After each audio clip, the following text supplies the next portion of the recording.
Welcome back to the Fast Life Podcast, which is brought to you by Simpson Motorcycle Helmets. Without a doubt, Simpson has been my go-to helmet since 2016. Their iconic and aggressive style has set them apart from other brands. Simpson offers many different styles of helmets to fit your taste and budget. Head on over to simpsonmotorcyclehelmets.com to check out all the different options they have for you, and give these guys a follow on Instagram at Simpson Motorcycle Helmets. On today's episode, we have Brad from Crash Inc. out there in Dallas, Oregon. I did this podcast back in March when I was on my road trip up to the Pacific Northwest. He has a lot of great things happening up in the Oregon area, putting on some events and shows and even some bike nights, I believe. Man, there's some killer bikes in this dude's shop. I didn't know that the performance bagger scene was so strong up there in the Portland area, and man, just sitting in his garage with some killers. So met him last year on a bike trip, been following him, been homies ever since. So let's jump into these sponsors, and then we're going to get right into this episode. Cowboy Harley Davidson is located in South Austin, and they are ready to help you get on the new bike you have been thinking about, or help you get your current bike dialed in with all the performance parts and upgrades you need. From service to sales and everything in between, check them out at cowboyharleyaustin.com and on Instagram at cowboyharleyaustin. They have new 2023 bikes rolling in daily, so give them a call or head in and let them know that the Fast Life sent you. Our longest running podcast supporter, Lexin Moto, and our Bluetooth headset of choice here at the Fast Life since 2019, is still here providing you with one of the best Bluetooth headsets on the market, the G16, which I personally use on my motorcycle rides to check out everything from my favorite playlists to my favorite podcast. The battery life and sound quality is amazing on these headsets. Earlier this year, Lexin dropped the Smart Tire Pump, which became an instant everyday carry for many people on motorcycle trips. Well, now they have refined and taken the pump to new levels with the Lexin Smart Tire Pump Gen 2, which now offers an internal cooling fan, is 20% smaller in design, and can double as a portable charger while you're away from civilization. Pair these great products with some of the best customer service in the industry, and head on over to lexin-moto.com and drop the Fast Life offer code to save yourself 15% off your order. And don't forget to give these guys a follow on Instagram at Lexin Moto. If you have seen any of my personal bikes in person or on the gram over the past 6 years, you will definitely notice my ongoing support for Lucky Dave's. Their seats have always fit my ass perfectly and had the style profile I prefer in the 2-up seat game. I have ran the San Diego bars on my FXR and Dynas for years. Now I currently run the Peacemaker bar and riser series on my 2020 Road Glide.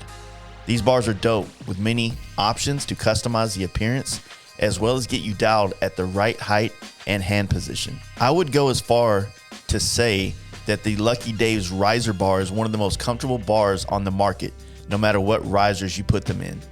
Check out all the options for your ride at luckydaves.com and give these guys a follow to stay up on product releases and inventory restocks on the gram at Lucky Daves.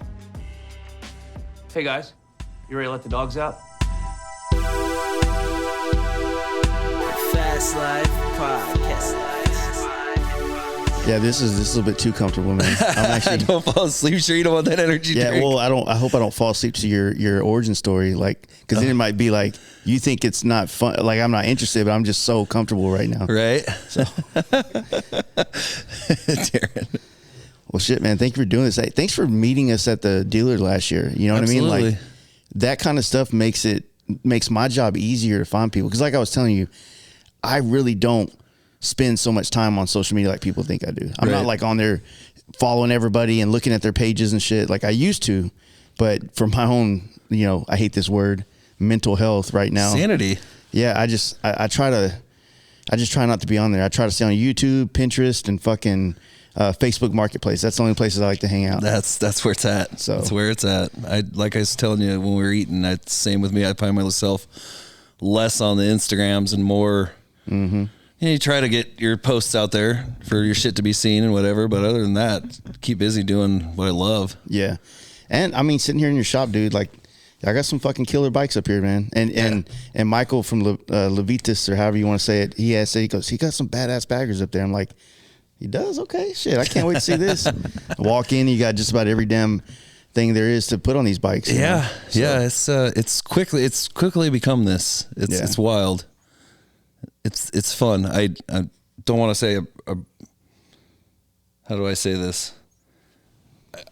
I got into the scene earlier than a lot of people up here, meeting Victor for one, Hanson Moglide, and brought it home with me, and I just was pushing it. And you know, I started riding Harleys. Hell yeah, brother. I mean, we all did. Yeah, right. We all got Ape that in our hangers DNA. to the sky, and I don't know. I met Victor and started seeing all this stuff and found out about you and you guys doing that stuff, and it was like, just fell in love. Who doesn't want to ride a fucking Harley that fucking rides like a crotch rocket? Exactly. I love it. And you can put your shit in it. Exactly. You can tour on it. That's the coolest part about it. Yeah. That's what I want to see at a show. That's the next thing I want to see at a show is a performance touring class. I wish that's what we would have all kind of like collectively started calling this scene. Yeah. Because it's a more accurate description of what we're actually doing. 100%. You know, because performance, we actually had this conversation over whiskey last night, not on a podcast or anything, but yeah, it's like technically this is, you know, like there's so much levels to performance, right? And for the most part, like I was telling you guys, like I make my bike look good and make it a little bit more enjoyable to ride, and then I just fucking ride it. Right. Yep. So, you know, you got some bikes in here full, you know, calipers, fucking everything going on. It's a lot more than I got done, but I still feel like we're not in the same category as far as like you guys have more done on these bikes than mine. Right. But I still feel like we're in the same family. You know what I mean? Exactly. So 100% family. Yep. So what was it at first? What was you getting into bikes? What did that look like? Started riding dirt bikes when I was a kid, you know. One of those guys. Yeah. Oh yeah. Always. Oh, I grew up on a farm, dude. I never got into dirt bike racing or anything like that. Grew up on a small farm, had the little CR60 that we'd rip around and go-karts and shit like that. Never really got into full-size dirt bikes till I got way older. What always intrigued me about motorcycles, and what's funny is my dad doesn't have anything to do with motorcycles now at all. But him and my mom, like I think I was probably made on that trip, but a year, 77 before I was born, they rode, and I wish I had the pictures to show you because it's amazing. You know how big an XS 650 is? Yeah. The Honda? My mom and Yamaha. Okay, yeah. I know. My mom and dad rode one of those from Oregon to Florida to New Jersey and back on a XS 650. Well, people were just built different back then, dude. Insane, right? Yeah. Yeah, and that's what always stuck in my head about motorcycles. I don't know why. It's just, yeah. So that's some chopper shit right there. Bone stock XS 650. It's crazy shit, dude. But he never had another motorcycle after that. It's weird. Well, maybe he got his fix, and maybe it was one of those trips where it's like, I'm never fucking doing this ever again the rest of my life. He's told some horror stories about it for sure. Yeah. So, well, that's part of it though, right? Yeah. So are you from here, Salem area? Dallas? Close. Actually, on they call it Willamette Valley, on the other side of the valley. But out it's called Markham, Silverton area. Pretty cool out there. Small farm. It's fucking beautiful out here. It is. Even it's just awesome. So when I left Michael's house earlier, it took me not on a highway. I was you came roads. probably down through the back way down. And it was like a huge hills. There was cars flipped over everywhere. Yeah. All the snow. We've had tons of snow in the last couple of weeks. There was an Escalade that looked like it went off road, but it was on like no wheels on it anymore. Busted out. It's like they slid it down and like fuck it, and then somebody else was like, "Hey, let me get these rims. fucking wheels off this thing." So that's rad. Yeah, it is. It's beautiful out here. Do we get as much riding time as we'd like nice weather riding time? No, but we make the best out of it. We strap the Shinkos on in the winter and we rock and roll. Well, I mean, it doesn't seem like it's that bad. Technically, up until on my entire trip, I could have ridden here all the way to White Salmon. Right. Because there was no like rain or snow on the ground, like on the road. Snow on the sides, but the roads are dry. Right. You know, until like today, this morning when I left, it was raining. Right. Other than that, man, I technically could have rode here. And it's been like, you know, maybe over a pass, you'd get in like the 20s. But then right down there, you're at the high 30s and 40s the entire way up here. That's nothing for riding for It feels different though. Yeah. I mean, Totally feels different. I hate saying this. Like, it's a dry heat. It's a dry cold. It's riding. It's a dry cold, dude. And it doesn't pierce the same way when it's like, dude, you know, I can walk around with a t-shirt on and like 30 degrees out here and I'm going to be cold, but right. Dude, that shit at home is like, feels like 20 degrees. Really? Yeah. Yeah. It's never really different. spent a ton of time down there, but they say it's because of all the humidity in there. It makes the air feel colder, which doesn't make sense. It's either cold as fuck or not. You know what I mean? Right. Yeah. No, I got you. Okay. But it's like you're up here, like you got all this moisture in the air too. Right. So I don't understand why it feels warmer. I don't know. I work outside, so it's like You're used to it? I'm used to it. You know, everybody's like, "How do you handle all that rain?" I stand out in it all day, every day. So you just get, your body just gets used to it. So I mean, up until my accident, I was coming up on 2 years. Up until my accident, I rode to work every day, year round, 365. Rode every day. I mean, unless you pull out of here and there's snow on the ground, obviously. But yeah, and just now, I got so much metal in my body, it hurts like hell when it's that cold. But yeah, so. Well, shit, man. So you know your parents ride. You were riding dirt bikes. When was the Harley stuff kicking in for you? Harley stuff kicking in. Let's see.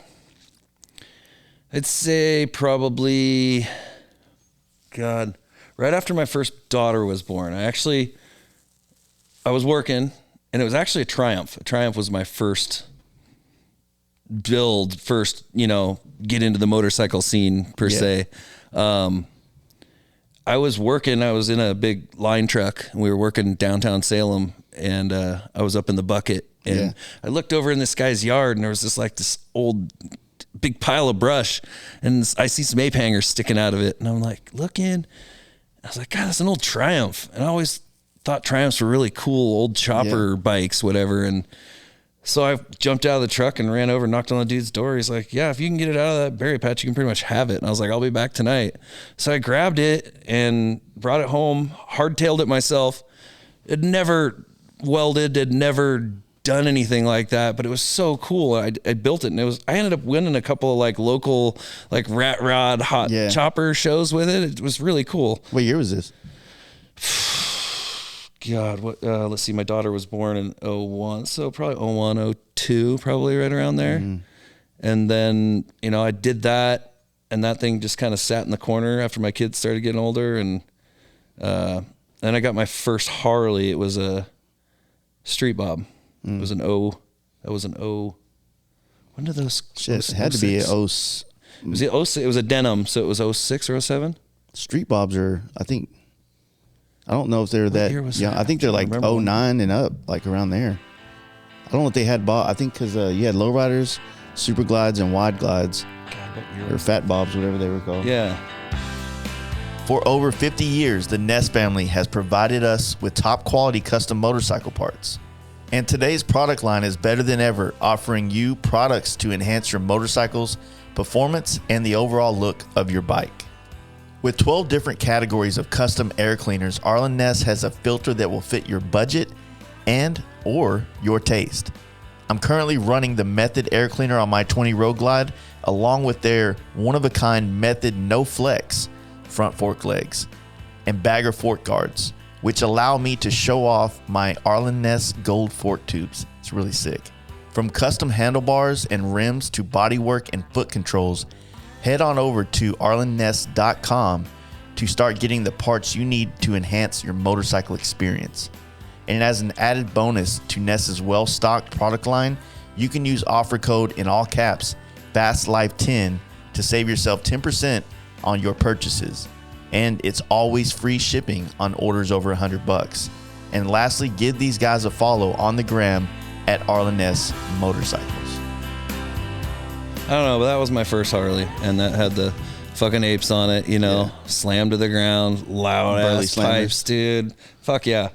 And I rode that for a while, and then my kids got a little bit older, and it was make a decision to do something with the kids or not. So I traded it in or sold it and bought a Razor for side by side and did that whole thing, did the dunes for years, and didn't always had that Triumph, and I'd take it out and ride it a little bit. But other than that, I didn't do bikes much at all. And then, I got divorced, life went on, did a lot of things. I could go on for whatever. And then I met my new wife and we got married, and she knew I loved motorcycles and I really wanted back into them. And I'd had lots of dirt bikes and did that whole thing as I got older, but I always wanted another Harley. And I told her one time, I always wanted a Shovelhead. Yeah. Always wanted a Shovelhead. Never could have a Shovelhead. We got married, and in the ceremony, she was giving her speech, and I hear this blap, blap, blap, blap, blap, blap, blap, and we're in this like huge like Western round barn kind of thing. It's like cowboy wedding, we all cowboy boots and shit on, and I hear this motorcycle fire up. I'm like, what kind of asshole fires their bike up in the middle of this kind of thing? Like, I'm thinking this, right? Because I run around with a pretty rowdy bunch, whatever, and so I didn't think much of it, but it kept getting louder, right? And louder. And it was in this big round barn. There's only one entrance, this kind of big tunnel thing. And all of a sudden, out of the corner of my eye, I see a headlight. And I'm like, what the fuck? Like, and the bike's coming in my reception, right? Yeah. Like, what the fuck, dude? And this bike just keeps coming. It's blap, blap, blap, blap. And my wife says, or no, it was her maid of honor or whatever, was giving her speech. And my wife grabs the microphone for her. She's like, I have a little announcement to make. And she's like, Brad's always wanted a Shovelhead and blah, blah, blah. And it gets closer, and it's an 81 all bone stock. That bike right there, all bone stock. And he pulls up, it's a buddy of mine, old dude. And he gets off it and, grabs it and hands me the key. And, that's fucking rad. It was the cool, wife for dude. life is what she says. She's wife for life. She got me a motorcycle for a wedding present. That's fucking wild. So yeah, and that's really kind of what launched me into the whole scene. I stripped it down to bare frame, did the hell yeah brother, repainted it. Dude, I straight up thought that was a dyno when I walked in here. I just let me see these baggers. I didn't even realize it was a fucking. It's a wide glide too, bro. Wide glides. That's what made it. That's why Jeff put it in there, because it was different. Yeah. That was I met Victor, my first born free experience. And it was right after I'd found out about you, and you guys were there, and you guys had just left when we got there. We were like, I wanted to meet Jace, and you were gone. And that was years ago. Yeah, probably 19. Yeah. And I had a bagger. I had an 06 Road King that I bought off Copart that I put together, and it was Cholo, dude, whatever. And right after I met Victor, he's like, you got to get into this performance bagger shit, right? Mm-hmm. Put T-bars on it. Fucking some jacked up suspension, and I love that bike. I rode that ever. I rode it down there, rode it to Born Free, and I came home and I was looking at that Shovelhead because I never rode it anymore. Sat in the corner, it was all dumped out. Killer bar hopper, gorgeous bike. Yeah. And I was like, I haven't really seen a wide glide T-bar bike. Let's see what I can do. So I stripped it down again. I made brackets. It's actually got Fat Bob tanks on it, so they're rubber mounts, so they don't rattle off like Shovelhead tanks do. Yeah. Called Chopper House, had them make me the 10-inch rotors for it to keep the Shovelhead style, but the size, because they had this little 10-inch rotors, and just kind of slapped it together and rewired, all the LED and everything, and just gave it that new club style, but kept a lot of the old stuff. It's fucking clean. Thank you. Now that I know that it's what it is, I'm like, I want to go fucking it's called the Troublehead. It's even got Troublehead. There you go. The if you check it out, the license plate frame. I'm not saying me and Michael invented it, but like what's the company? I have it on my bagger. I can't remember. CMP. Yeah, Michael handmade me one of those. And I designed it, and we made it, and he came down, and we cardboarded it, and this and that, and he handmade that whole thing. It's gorgeous. You gotta check it out when we're done. Nice. Mm-hmm. Yeah, it's a good look. Yeah, man. it's cool. Fuck yeah. Fun bike to ride too, dude. It's fucking. That's rad. Get a wedding gift. Yeah. Golly. Yep. How much ass kissing have you had to do since A lot. Look what I mean.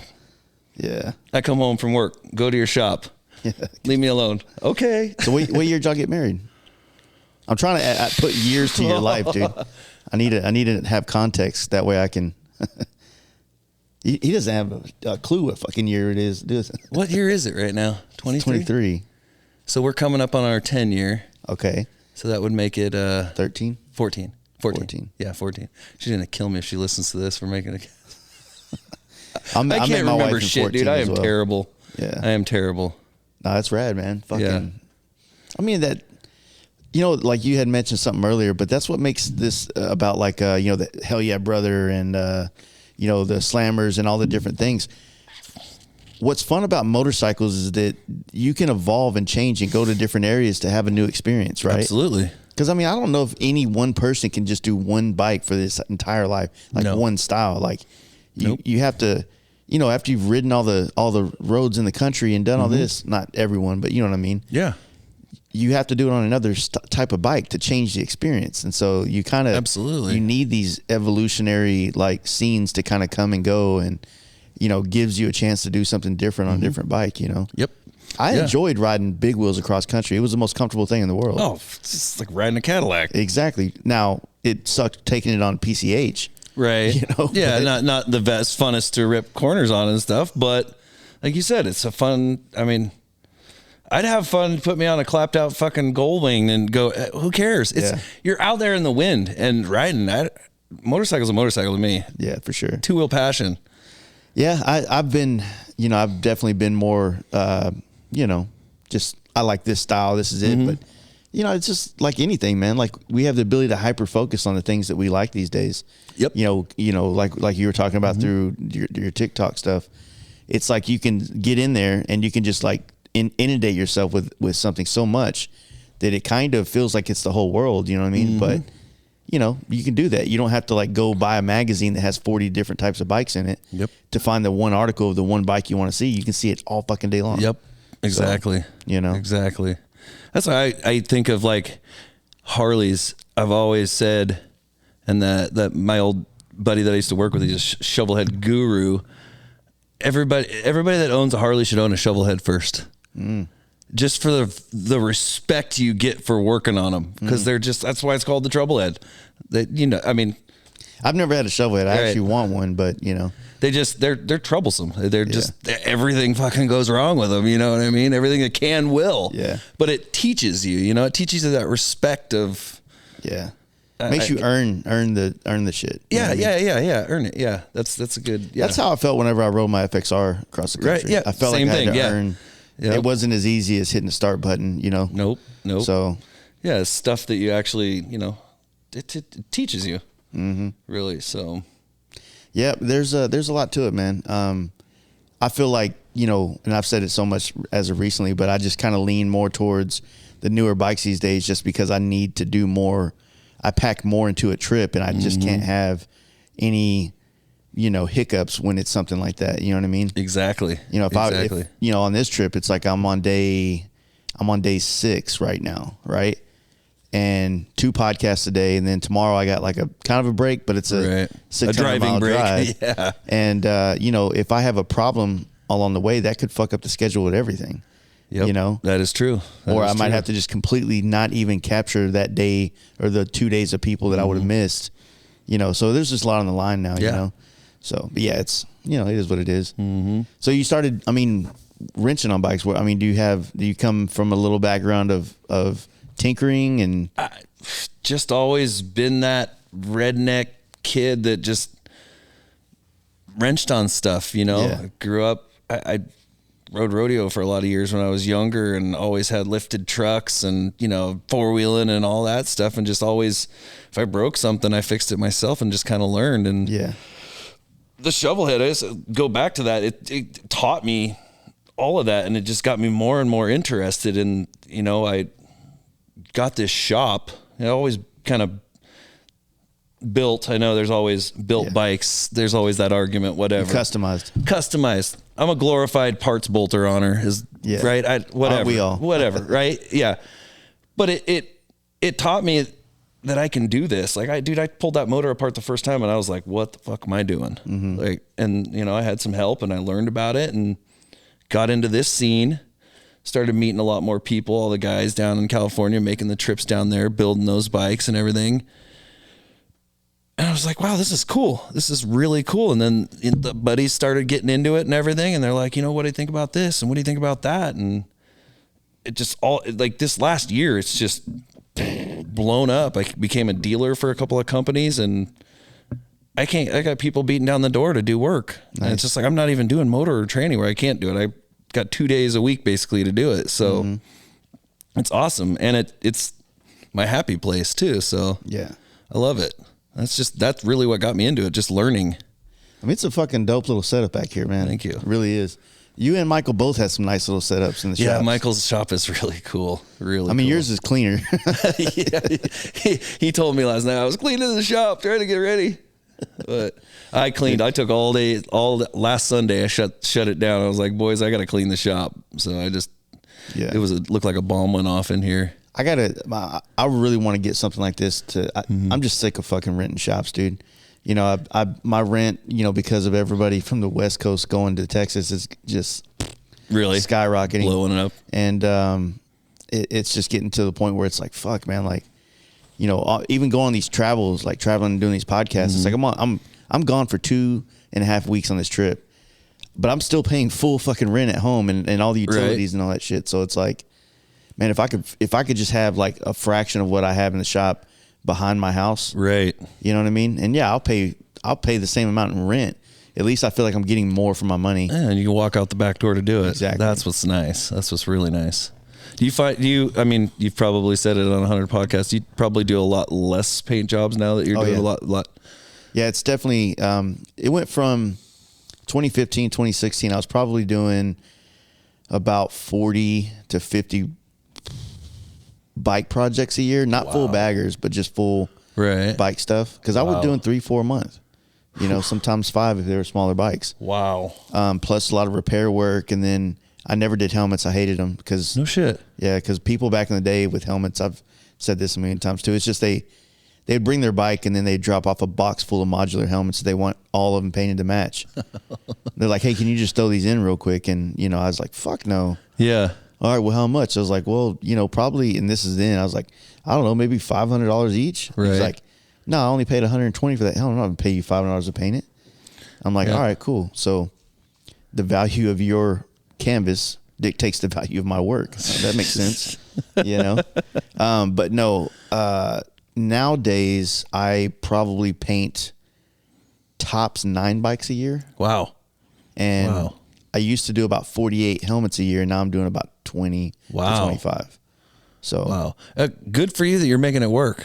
I mean, yeah, I mean, I enjoy balancing it. Yeah. Well, I'm trying to, you know, I want to make the experience of the podcast as great as it can be. Right. And it's like anything. If you got 1 foot in, 1 foot out, it's just hard to give it your all, you know? And so now I'm trying to get to a point where, like, I've only booked up work until, July. I have nothing booked, and I haven't opened my books yet.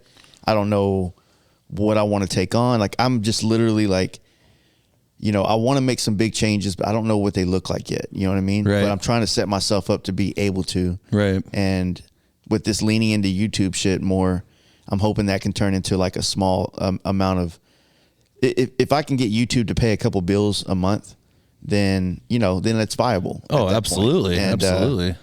Yeah, I don't know, man. Like, you know, podcast, you know, it's afforded me to be on this trip. It pays most of my bills. You know what I mean? You can't beat that.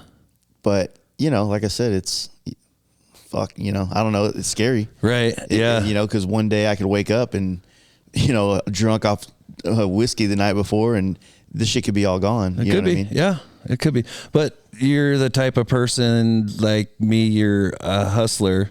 Yeah. And I think a lot of people, and I have a lot of people reach out to me because I try to be a positive influence and I push the PMA and we put it on the shirts and everything.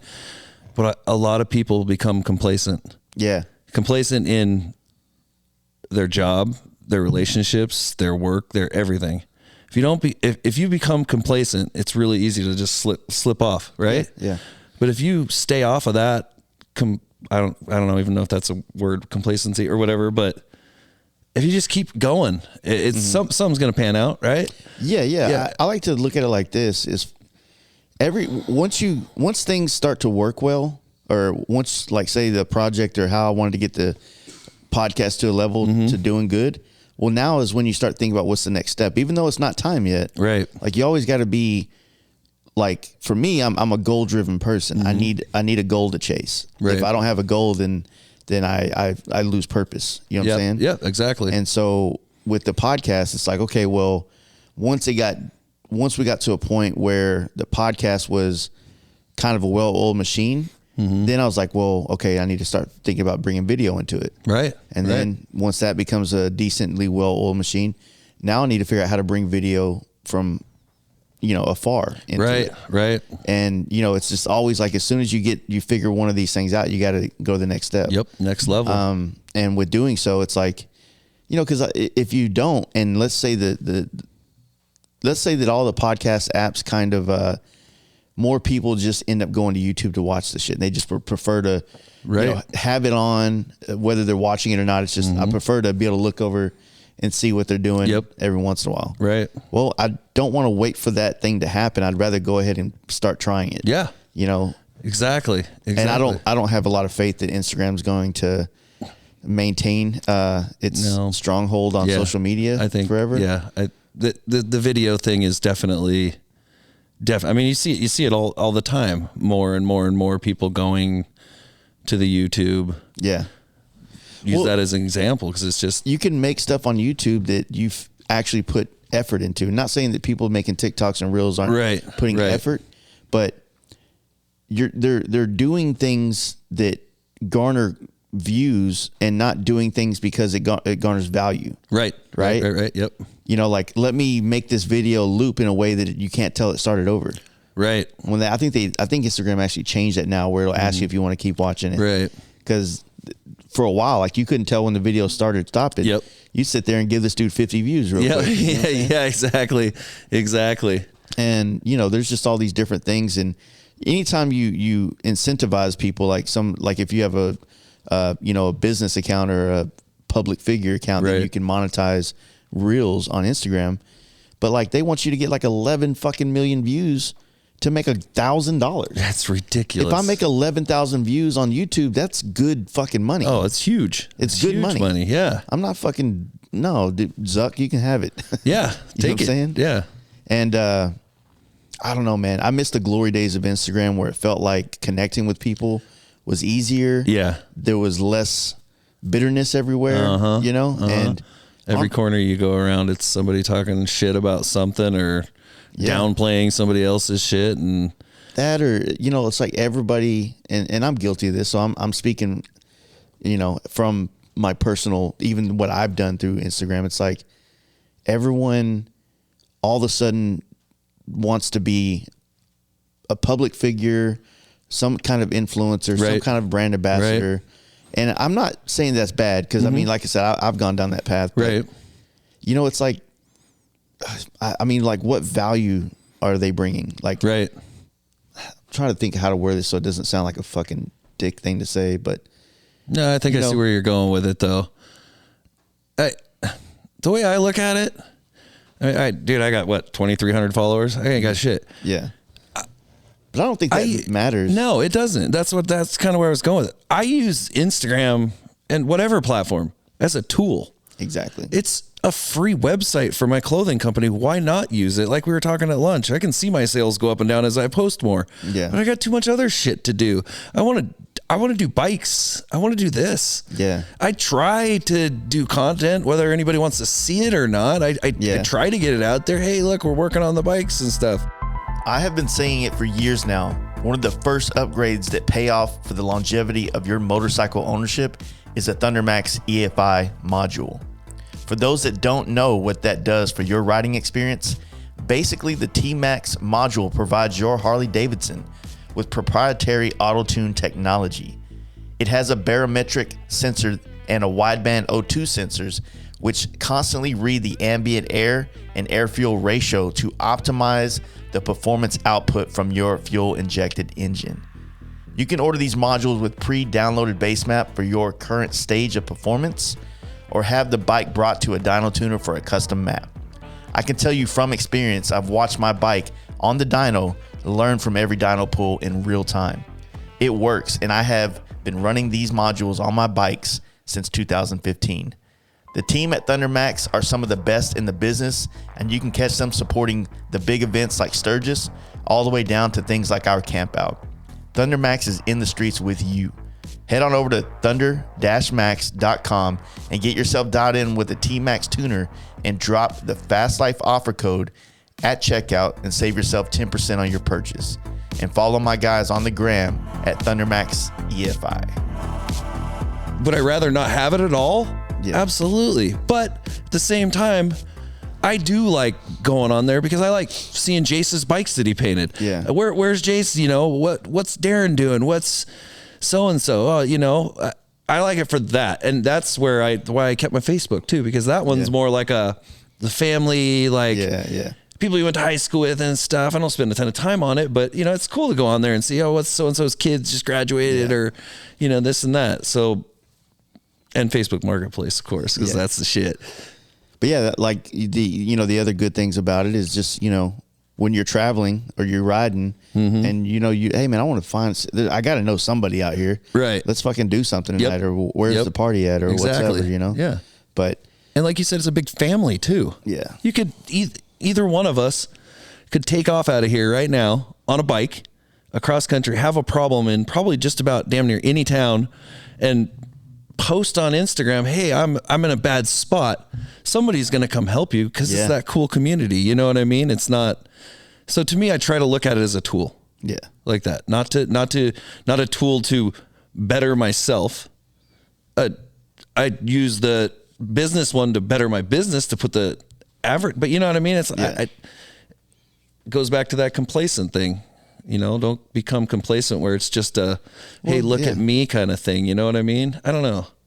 Yeah, it's strange. I mean, like I said, there's a lot that social media is good, but I don't know. I feel like just in the fucking everybody in America right now, and it's not, I'm not going to say it's because of political or anything like that. It just feels like everybody's on edge.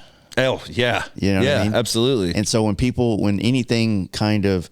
when bikes come out that people don't like the way they look, they're just ready to go, fuck these bikes and fuck that and fuck this.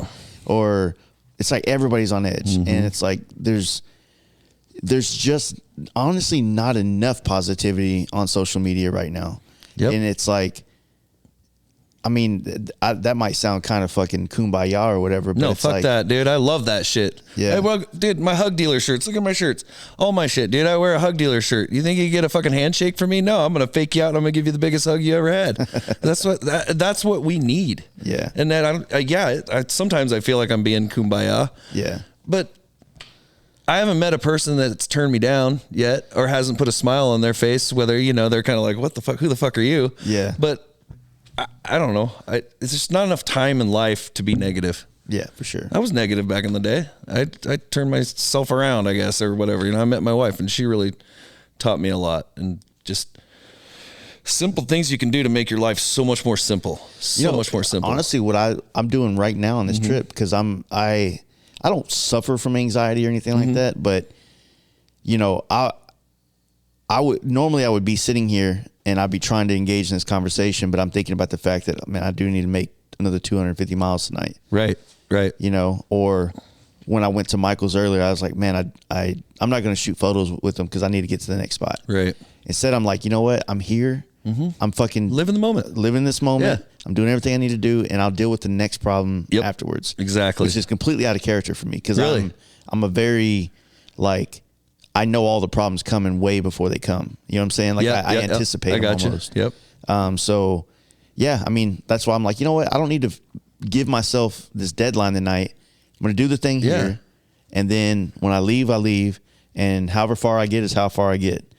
And then tomorrow's problems are tomorrow's problems. Exactly. You know what I'm saying? Exactly. So, you know, it's, and what I would do is I would get anxious. And like, fuck, man, like, I would just, in my body, we get anxious. You know what I mean? Because I feel like I need to do this, but then I'm getting anxious because I don't feel like I'm doing a good job on the podcast as far as like extracting the information people want to hear. And it's just like, but yeah, good for you. I love hearing that. I've had this kind of outlook this entire trip, and I've already, you know, I've done 2 photo shoots that I'm really proud of the photos that I've been getting.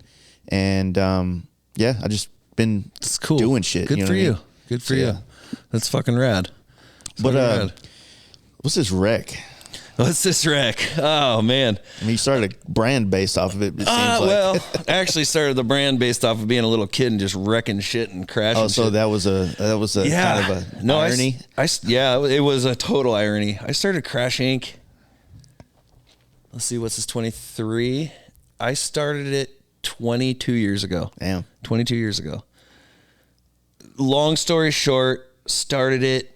It took off in the dunes. We did a lot of the dunes, off-roading and everything.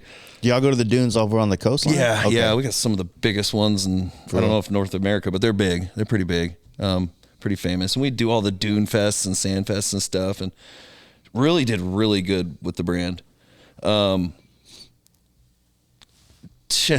Took on a business partner that was a really good friend. Should have never done it. Yeah. Because, and I'll say this, and I'd say it to his face, and I wish the guy nothing but the best, but it ruined our friendship. That is my personal opinion, and I wish it never would have. Yeah. Just for that simple fact. We had some great times. Did a lot of stupid shit, you know, blew a lot of the money that we made, and whatever. It is what it is. I don't whatever, worry about it anymore. But went through the years, kind of died down, started up, died down. Really just didn't do anything with it, but always held the name. You kind of applied it to what you were into at the time. Yeah, exactly. It's always followed. Yep, 100%. Yeah, you nailed that. Got divorced. Really kind of ditched the company. For, yeah. And didn't really have anything to do with it. Technically on paper, we were still kind of business partners, but really didn't talk much. Whatever. Fast forward like a year into it, some other friends were like, dude, you need to bring it back. Bring it back. We love it. We love crashing. Bring it back. And I was like, all right, fine. I reached out to my old business partner and I was like, hey dude, I want to do this on my own. I want to restart this. I want to do it on my own. And I've never really talked about this publicly really, but, I want to do it on my own. And he was like, cool. I wish you the best. Do it. And so I rebranded, for legal reasons and everything. It used to be Crash Incorporated, actually Crash Incorporated. It's now Crash In Clothing Incorporated. Still get the Crash Ink out of the Crash In Clothing. Get it? See what I did there? Rebranded, and it was at the time that I was really getting into the Harley scene. So yeah, it just kind of spiraled from there. Paradise Harley picked me up. We sell it there. We sell it at Timbertown Harley. Doing pretty good with it. Like I said, you can see the sales go up and down. I'm so involved and so enthralled with bikes now. I'm not selling as much, but I'm not advertising as much. So I don't really, I put it on myself. So, I mean, so the shirt you have on the PMA stuff, is that a part of that brand or is that different? No, it's just one of our shirt designs. Okay. It's just something like I said, I met my wife and I just kind of, I don't want to sound like I was like a asshole, druggie or an alcoholic or an asshole or something, but I always had a negative attitude. I always was so judgmental, or like we were talking earlier about bikes or paint jobs or whatever. It was like, oh, fuck that. I don't like that, whatever. Now it's like, yeah, I respect that for their artistical whatever. Would I ride it? No. Would I paint it like that? No, but I respect it. Yeah. And that's how I look at things. You started keeping like these opinions to yourself is basically. Yeah, exactly. Yeah. Exactly. The one big thing that sticks in my mind that turned me around is something my wife said to me one night, laying in bed, and then I'll get into the accident. Okay. What turned my thinking around, we were laying in bed one night and we're both scrolling through our phones, and I don't remember who it was, but it was a couple. And they were on a big lavish trip or had won something or something. And I was like, oh man, I wish that was me. Why can't that happen to me, kind of thing? I kind of went off. And she looked at me and she goes, try something for me. And I was like, what? She goes, next time something like that happens, instead of saying, oh, I wish that was me or whatever, just say good for them. Be happy for them. Yeah. Since that moment, it changed my life. Now I read all these books about positivity and just positive thinking and all that stuff. And I just, dude, my whole, since I've been like that, my whole life has changed. Yeah. It's opened opportunities for me. Yeah. Just by being a positive person. Yeah. It's just changing your perspective on things. Everything. Yeah. Perspective's huge. I gotta show you a book. Anyways, fast forward, the accident. So, May 2020, I was riding, like I said, I was riding every day. I was on my way back from Salem. It was a Thursday, raining, kind of weather just like it is today, but it was coming down pretty good. It was in full rain gear, middle of the day. We were getting ready to take a road trip to Montana for a cousin's wedding. And I had full rain gear, you know, over my Carhartts and stuff, and my mod on. I'm just cruising. They said I was doing 37 miles an hour, and you probably came in on the road. It's just 2-lane highway, deep ditches both sides, and there was like hardly anybody on the road, and it's raining, but I'm used to riding in the rain. And I just come around this, not even a real hard corner, and I'm on the inside of the turn, right? It's a lefty like this, so you can't really see the exit, but you're still like looking. And just as I start to straighten the bike back up, there's like 4 cars hitting each other. Boom, boom, boom. 4-car pile up in front of me, right? Fuck. Can't go this way because there's a ditch and I'm already on the inside of the corner, right? And there's traffic coming this way. It's all happening like right now. I'm like, shit. So natural reaction, go in between traffic, right? Plenty of room. The way I timed it, I didn't have time to get on the brakes, like on the binders. It's raining too. Yeah. I get the bike between the cars. The bike clears everything. I caught the bumper. It was an F-150. I caught the bumper right here on my femur, right here. And it snapped it. Leg flipped up, kicked me in the side of the head. Holy shit. It was gnarly. It gave me the chills right now just thinking about it. It was wild. And I hit it so hard and so square, it snapped my leg like that. And the bike didn't even go anywhere. It literally hit it so hard, it just fell over. So I ended up, it spun me. So they think, because it shattered my femur, my tibia, and my foot, I hit it so hard that my leg flipped up, hit the crash bar, which shattered my tibia, and then flipped the leg around and kicked myself. Well, it spun me like this. So the bike just fell over, and I just was sitting on the top of it. The guy I hit was a retired firefighter. The guy that almost hit me coming head on was a retired state trooper. It was kind of cool. The coolest 2 first responders. They ran up to me, you know, my visor's down, my helmet's down and everything. And I'm kind of hanging upside down, so I couldn't get up. And it was just, I had so much gear on and I was in shock, so there was no pain. So it looked like I was just sitting cross-legged, you know? And the firefighter guy came over and he picked my arm up and sat me up. And the state trooper dude picked me up like this. Well, my exhaust side was up and I had a Fab 28 on there. You know how hot those fucking things get at the head pipe, right? The one thing that sticks out of my mind out of that whole accident, the state trooper, when he picked me up, he put his bare hand on the head pipe right by the cylinder. Ooh. Dude, all I remember is him screaming. It was blood curling. He just melted his fucking hand to my pipe. I felt so fucking bad. I was like, oh my God. So that was the accident. They fucking put me in the ambulance. They had to set my leg in the ambulance. That was really crazy. They just kept pumping me full of shit. I've never reacted really good to pain medicine. Pulled into the ER at the hospital, and when they opened the doors, it was like, you ever watch like Grey's Anatomy or whatever, where they have the emergency response team? That's what it was like. It was like, I felt like I was on a TV show. Damn. So you might have been. Dude, they slapped a bracelet on me, and come to find out later on, it was like trauma 1. Like, for real? Yeah, because my blood pressure tanked and shit in the ambulance, and they rushed me in, did x-rays. Were you like was it a possibility to lose your leg? Yeah. Okay. They were going to cut it off. They did emergency surgery. There's tons of details I don't need to go into or it'd take me forever. They did the emergency surgery, put one of those big cages on it. Mm-hmm. And the next day, they let me rest. And the next day they came in, the surgeon came in, and he's like talking to me. He's like, I need you to sign this form since you're lucid. I'm like, what's this? He's like, well, we don't know if we can save your leg. And I'm like, fuck. Like, for reals? Right leg? Yeah, right leg, yeah. Mm-hmm. I was like, break leg? Okay. That was the moment where it was like, oh shit, this is a lot more serious than I thought it was. I'm like, broken leg. Okay, cool. Let's go. When he handed me that form and told me what it was, I was like, can I have a minute? Yeah. Like, dude, I might lose my leg. So I sat there for a minute and I was just like, dude, I sponsored a guy. We took him to X Games with one leg. He did the moto dirt bike shit with one leg with a, fake leg and all that. And I was like, you know what?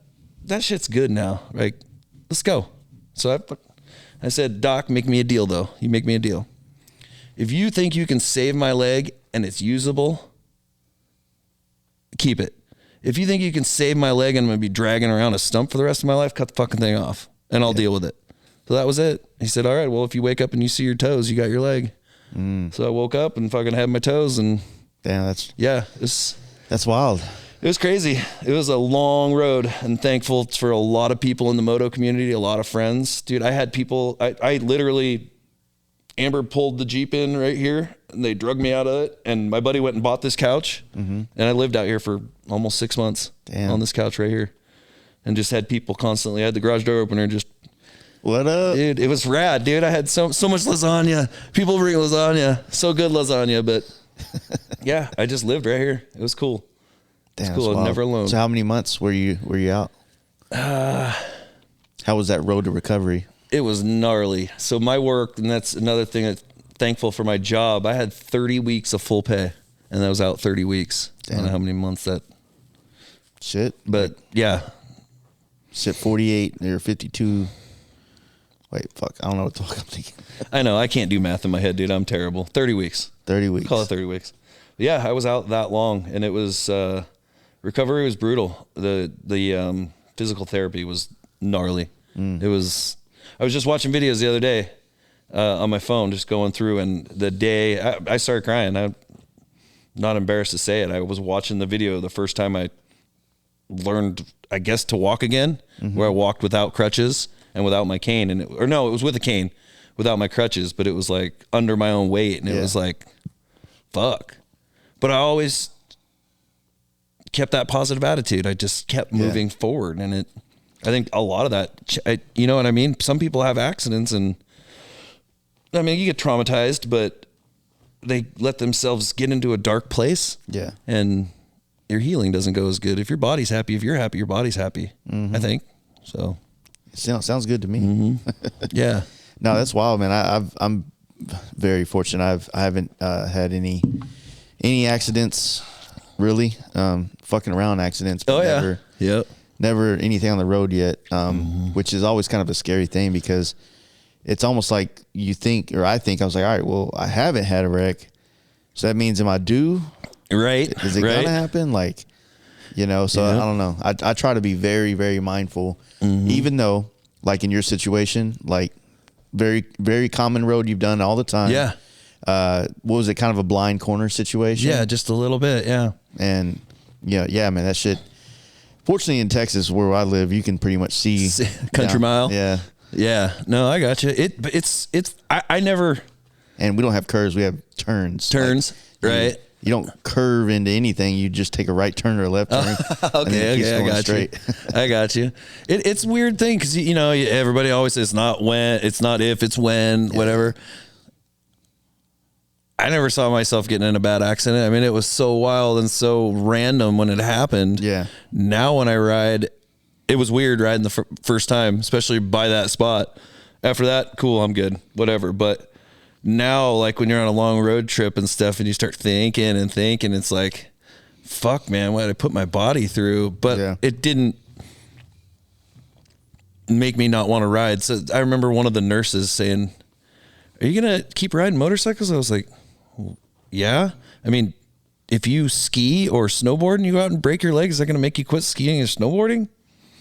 No. So, I mean, I don't know. It didn't scare me in that aspect. You have an accident in the car and you break your leg. Do you stop driving? Right. Exactly. Exactly. Well, I guess for people, it's like, you know, for everybody, it's going to be a different scenario. Maybe at some point it might've been a bigger burden to that family. Okay. And so if they put themselves back into that harm's way, people are like, man, I already fucking dealt with this once. I don't want to deal with it again. True. But that becomes like that's not necessarily your decision. It's like a community decision, if you will. True. Yeah. But I don't know, man. That's always a scary thing, but like I try not to think about it at all. I just, because if you start thinking about it, then you almost like just get yourself out and shit. I'm not going to do that. Yeah. I just always trust my instincts. Always. 100%. Like if, sometimes like I'm not, when you guys have so much terrain out here that sometimes I'm not as used to riding over blind hills, right? Like I know, you know, I fortunately I have like GPS on the bagger, right? Right. So I kind of know what's coming. Mm-hmm. But if it's a curve, I know it's coming. I don't know how, and I don't see the curve. Right. But I know it's on. You know what I mean? That always freaks me out. Exactly. So I start slowing down. Oh yeah. Yeah. I mean, I just always trust my instincts, and so far so good, man. You know, and all my homies too on our trips. We've been very good not to fuck up anything. Right. Yeah, we've had some trips where we really shouldn't have left that bar that night. Oh yeah. Yep. I hear that. I was ripping wheelies in Virginia Beach one night. Oh Jesus. Drunk as fuck, dude. Oh man. So yeah, I made it. Yep. There was several. I made myself a rule because, like you said, leaving bike nights, leaving this and that. I just one day it was like no more drinking and riding for me. No more. I'm you know, I was hanging out with my buddy Bruce last night. Bruce is sober. He hasn't drank in a long time, and I'm getting closer and closer to a place of I don't know if I would say I'm gonna go sober. I don't think that's the thing, but I'm starting to feel like I need it less and want it less. Yep, 100%. You know what I mean? 100%. And so, like, I would like to maybe do a social experiment with myself of maybe going a couple months without it. The real thing is, like, you know, like, okay, when I get home from this trip, I'm like, fuck yeah, I don't have to drink. No reason to. Right. Then I'm like, man, we're going camping the next weekend. I Yep. I want a beer when I go there, though. Right. Cool. After that. But I'm like, I don't want to fight myself with that. I'd rather just start pushing myself to, and instead of drinking all the time, man, I don't need to have a beer today at night. You know what I mean? Yeah, actually. So I used to be the 6-pack a day, you know, come home after work, bust your ass all day, come home, have the beers. And it wasn't like you're drinking to get wasted, but it was just, you know, come home and have take the edge off. Yeah. Now Amber and I, we drank on New Year's, and then she still hasn't drank, and I didn't drink till Mama tried. For real? Yeah. And it was waking up with a hangover. Yeah. Because me and Goo tied a pretty good one on one night or 2 nights maybe. I didn't miss feeling like that. You know what I mean? I didn't miss. And looking back at where we were and what we did and at the bar parties and stuff, I probably could have been sober and enjoyed it just as much. Yeah. You know, I don't get me wrong. I enjoy it. I sit here and drink a couple cold beers, but I can do it without it, I guess. Yeah. I've learned a lot about it with Roji. For real? Yeah. Like how, look at the guy, how much fun that guy has. And I mean, that used to run his life, alcohol, you know, and all that shit. Now he's just like, you ask him, what does he run on? He runs on life. Like that's his fuel. He should do a podcast. Yeah, he should. I don't know if you want to talk to him. I don't think he's big enough to be on our podcast, but definitely he should do somebody's, you know, like let him get good at it first before, you know, bring him on this one. Yeah. He's probably not even good enough to listen to one. Yeah, he's not. Hopefully someone will tag him in it. No, that's, like I said, I don't know what it is I want. I don't want to be, I'm not ready to give up alcohol. No. But I'm also comfortable with it not being such a dominant thing in my life. Right, where you show up and you feel like you have to have a drink. Yeah, I mean, to be fair, like I don't necessarily feel like it's hurting my life at all. I think that my life I could be more productive in certain areas without it. Mm-hmm. But, you know, so it's like one of those deals. Like I'm not like, oh man, I'm just such a piece of shit person when I drink. It's like I'm actually a lover when I drink. Right. You know, like I'm more happy. Yeah. I can get more opinionated. Right. I can be a little bit more aggressive in the aspect of wanting to talk, you know, conversation, but I'm not like, you know, I'm not a fighter or anything like that. Like I'm not trying to drink and be like, dude, let's go beat those kids up over there. You know what I mean? I'm sure we both know plenty of people like that. Now you take me to watch like Blade or something in the theaters. Yeah. I'm fighting on the way out. These motherfuckers better watch out. I just watched the karate movie, dude. That used to be the UFC, dude. Remember back in the day when UFC was like taking off and you'd have the UFC parties or the UFC parties at the bar? Buffalo. Everybody was fighting, dude. Everybody was fighting. You go to fucking Buffalo Wild Wings and everybody's shirts are reflective. Yeah, affliction. Hell yeah.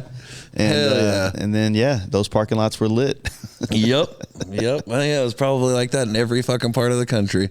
I mean, it was crazy is when I really started back in the day when I watched I started watching UFC right when Liddell and those guys were going out. Yeah. And they were getting out of it. Right. And I didn't drink at that point in my life. So we would go to Buffalo Wild Wings and I get like a hamburger or some wings.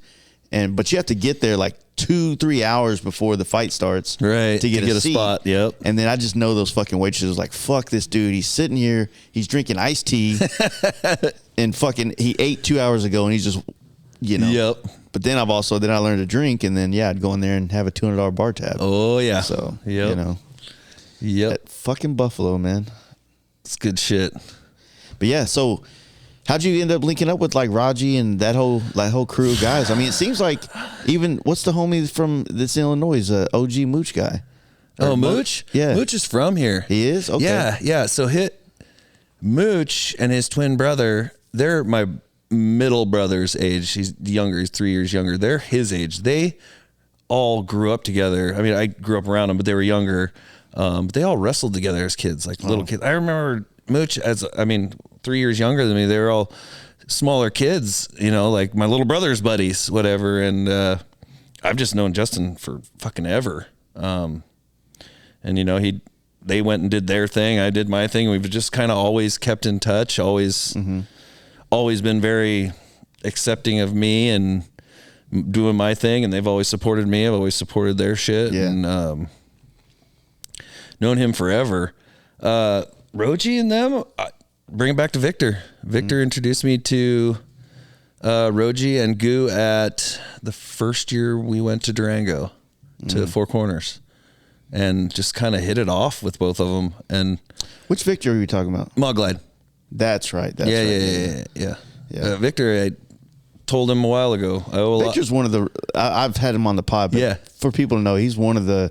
When I got into this, he already had a sick ass. Oh yeah, bike. You know what I'm saying? He is an OG in the performance bagger world. He is totally 100%. And I sent him he knows it. He's gonna listen to it.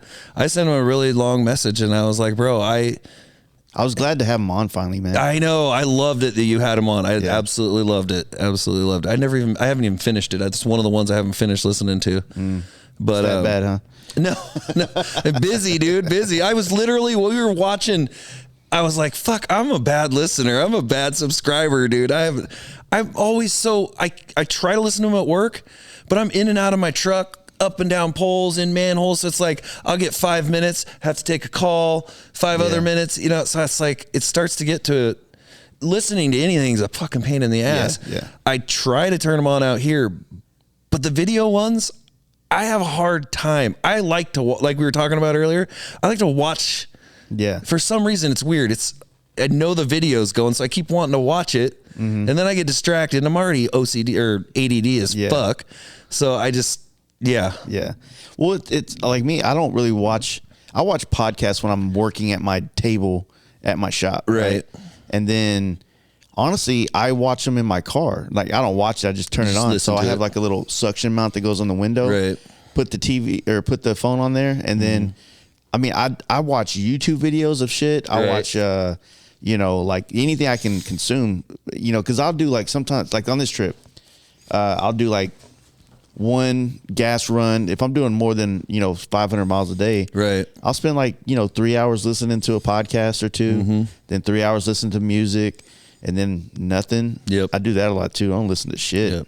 Yep. But no, I was glad to have Vic on. You know, like I said, I met him quite a few years prior to that when I used to go to NorCal a lot, and always super rad, super nice. His bikes always look good, and he's always just been a great ambassador. You know what I mean? Very great for everything. He's a good dude. And like I said, I think that we were talking about it a little bit at lunch. It's like, you know, when you think about OGs or something, right?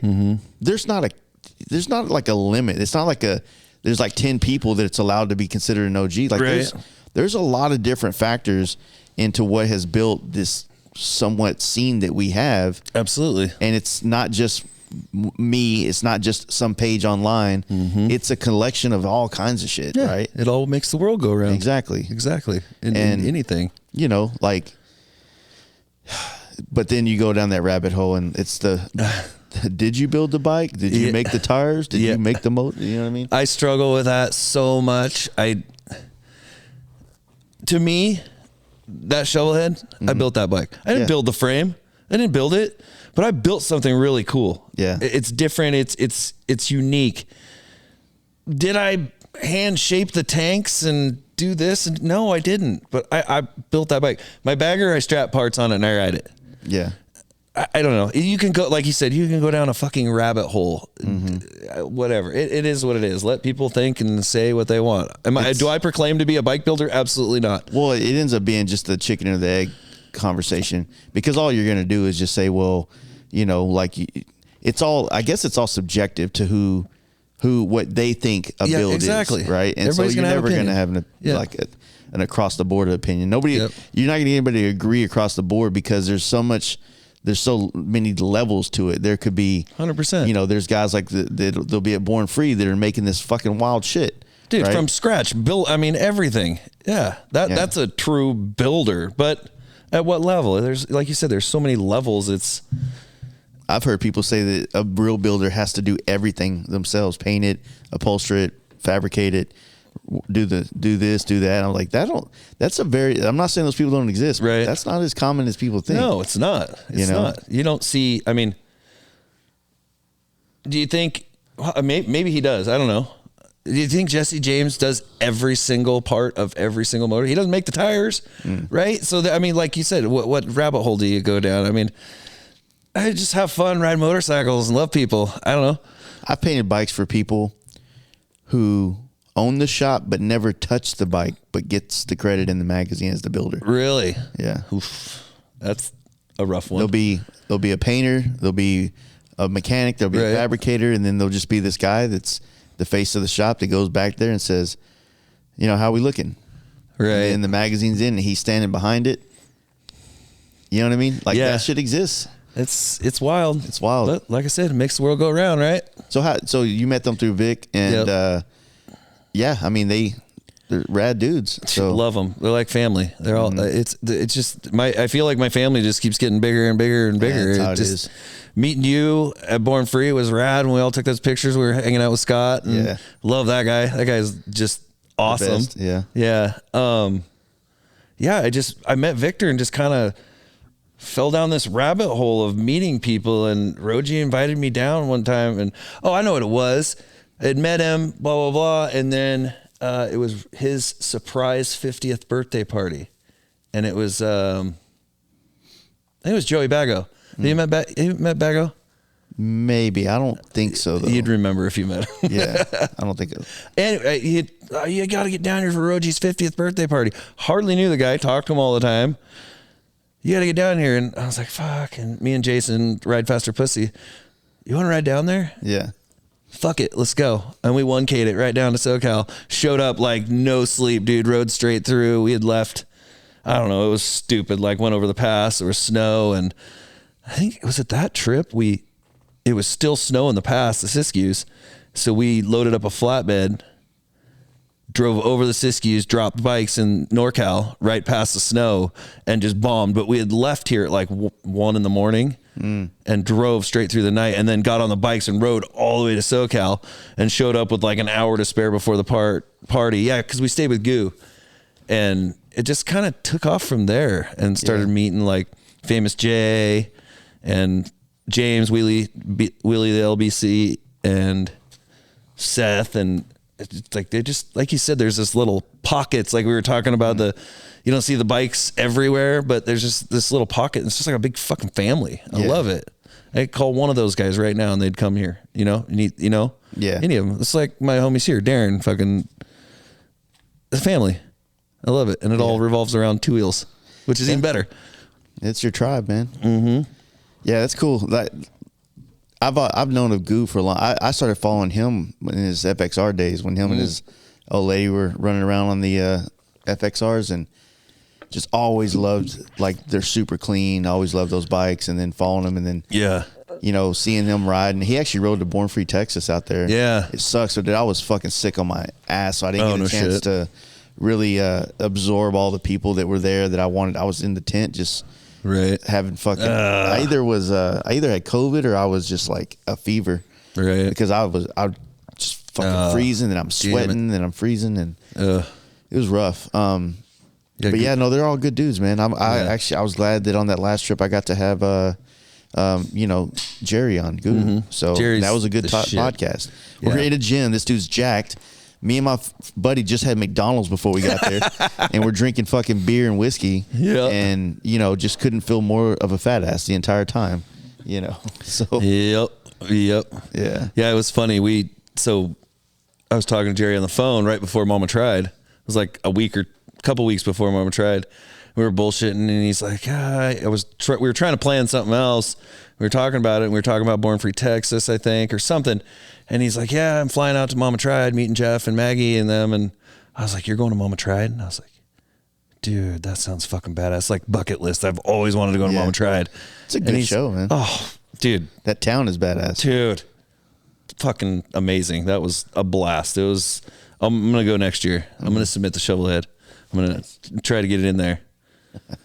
We'll see. Yeah. But I was like, really? Can I go? I kind of invited myself. I was like, dude, that would be rad. Just kind of hinting towards it. He's like, come. I was like, really? He's like, yeah, just ask Jeff if you can come and stay. Cause I was like, where are you staying? Like, he's like, oh, I'm staying with Jeff and Maggie. I was like, okay. He's like, just hit up Jeff. He don't care. I was like, I don't know. So I text Jeff and I was like, hey dude, I'm going to come to Mama Tried. Is there a hotel close by where you guys are staying? Whatever. He goes, fuck no, dude. I got a bed for you. Come on, let's go. I was like, all right, I'm coming. Sold. Fuck it. Let's go. Oh, yeah. But that show really showed me, and me and Goo were talking about that. And I can't remember their names. I feel bad. The guys that own Lead Sled. Yeah. I don't know their names either, but Cool dudes. We partied with them, hung out a bunch. We were talking one night at one of the after parties about how you get the performance guys. You've got, you got Paul, Bare Knuckle Paul. That guy does everything. That guy's a hero to me, right? Yeah. That was the first time I got to meet him in person. But you've got this whole melting pot of performance, chopper, crazy, wild, all this stuff. But everybody's here under one roof and you're having a blast and you're partying, and it's like there's no, oh, you ride a performance bag. Oh, you ride a chopper. Oh, you know what I mean? There's none of that. It was all just... It felt inclusive, yeah. Everybody's just hanging out. It's cool. I love that. Yeah. So much fun. That's what it's like. That's what, the first time I ever went to Born Free, I realized that I didn't enjoy it as much because I just didn't know anybody. Yeah. And the more I came back, the more I knew people, and I realized that, man, that's always the experience, is just like the connecting with other people. Absolutely. Thing, right? 100%. It's like, yeah, the bikes are cool, but you can walk through a bike show in 10 minutes and be out. 100%. Yep. But it's the stopping to say hi and, hey, man, I've always wanted to meet you, and those things that you do over the course of the time you're there that, a show can go from a 15-minute walk through to an 8-hour day. Yeah. You know what I'm saying? 100%. 100%. That's why I love Born Free. Do I love how fucking hot and how shoulder to shoulder packed it is in there? Whatever, but it makes it worth it. You know what I mean? It's just, it is. It's cool. You walk in there and it's like, hey, it's like fucking walking, like cheers. Hey, Norm, you probably get that everywhere, but you know what I mean? I just, you're right. It's just the connecting with people and all the people you see. A lot of people there you see once a year. That's where you see them. You go Born Free to see those people. And well, it's like you get a chance to like hyper focus. I mean, Born Free, even though it is like it kind of it crosses over the threshold of like choppers and performance motorcycles with FXRs, baggers, Softails, Dynas, and all that stuff, sporties. It's like it's still a hyper focused event. It's not like Sturgis, where Sturgis is that stuff plus every hog chapter in America plus all these other things, right? So when you go to Born Free, it's like going to a fucking high school reunion. Yep, 100%. Where you kind of know of or know them. You know what I mean? Yeah, exactly. I always said something like that. Like any of these big events, we should all have a name tag on. 100%. That's with your IG handle. We always talk about that. I need to stop. I hate it because I'll know IG handles and won't remember their names unless they have it in their bio or something. Right. Yep. I couldn't remember Michael's name. Oh no shit. I was like, I know I have them saved in my phone, so I'm going through my phone. I got like thousands of contacts. Right. Yeah. And that wasn't like a flex or anything. I'm just I don't know how to delete like Gmail accounts where it just keeps No, I got you. And so I was like, fuck, what did I save him under? I saved him under Michael Carbon Dyna. Oh, gotcha. I was paying it at the time. I do that shit. And I was like, fuck, is it Mike or Michael? And just shit like that. I hate that. You know? No, it's hard. It's hard. I mean, it's probably really hard. You probably meet a lot of fucking people. I mean, just as much as you. I mean, if you got the right personality, then you'll meet a lot of people too, because you feel like it's easy to people to talk to you. I have like resting bitch face and stuff a lot. You know what I'm saying? Like I don't look I feel like a lot of times I don't make myself approachable enough. Right. Right. Okay. So, like when I go to bike nights at home in Dallas, right. First off, I'm used to being there all the time because it's all my friends. It's all the people I know. Right. So you're used to being around them. Yeah, but then when there's new people that come in, I'm not like running over there to shake their hands. Like, hey, where are you from? What you doing, man? Like kind of like when I met you the first time at Timbertown. Yeah. I felt like I scared the shit out of you because I was like, hey, what's up, dude?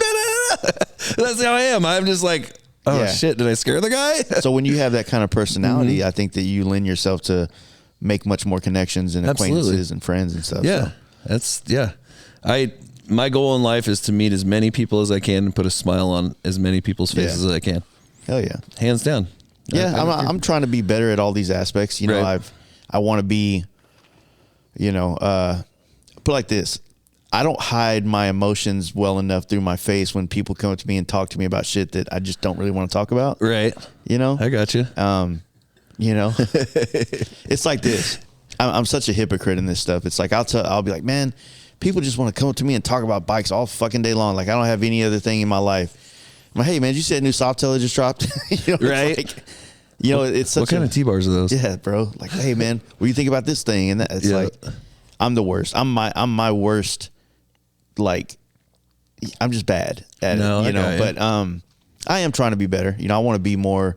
It's not that I don't like this or them or people or whatever. I don't know. Like, it's just one of these weird things about me that I feel like I can have the best conversations with people when I'm either doing a podcast or I'm just ready. Right. Or I can literally give you nothing. Right. You know what I'm saying? I don't know. It's hot or cold. No, I got you. I got you. And everybody's different. Everybody's got their thing, and that's how it is. Yeah, trust me. It's been years. Even at my campouts, I've had to make myself more like go talk to people. Go be a part of shit. Yeah. Because I got you. People watch the podcast or listen to it. They don't.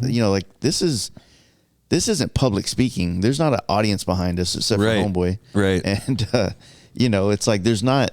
It's just different. This is intimate. This is no different than if we were sitting at a bar having a drink or around a campfire. Exactly. It's that same setting. Exactly. So I don't know. It's just differences and whatnot. But yeah, I love the platform. I told you when you posted and said you were coming out to the Northwest, I was like, motherfucker, you better hit me up while you're out here. I had zero clue that you want to do a podcast with me. Yeah.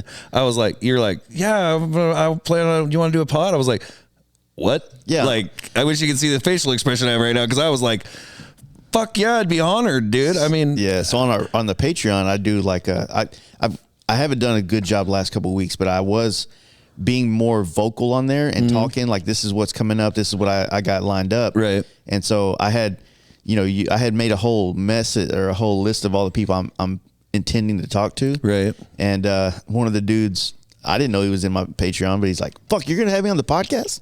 He didn't even know yet. That's how he found out. So he was like pretty stoked about that. That's cool. That's cool. But I mean, like I put together a list of all the people that I can connect with. Right. Cause like I met you. I was like, fuck yeah, that dude, he's part of the scene up here. I want to know what this, which we'll talk about this area and all this stuff soon in a minute. But I know you know me, so it's easier to say, hey, you want to do this pod. Right. Unlike the 6 or 7 unopened messages I got hanging out in SoCal right now. Right. That I'm waiting on somebody to respond to let me know so I can like plan around and schedule all that shit. Yeah. So it's like, yeah, I'm going to go shoot for the stars on a couple people, but I need to know that I can spend this money, come on this trip, take this time off out of the shop to at least go home with X amount of episodes. Yeah. And get good content. Yeah.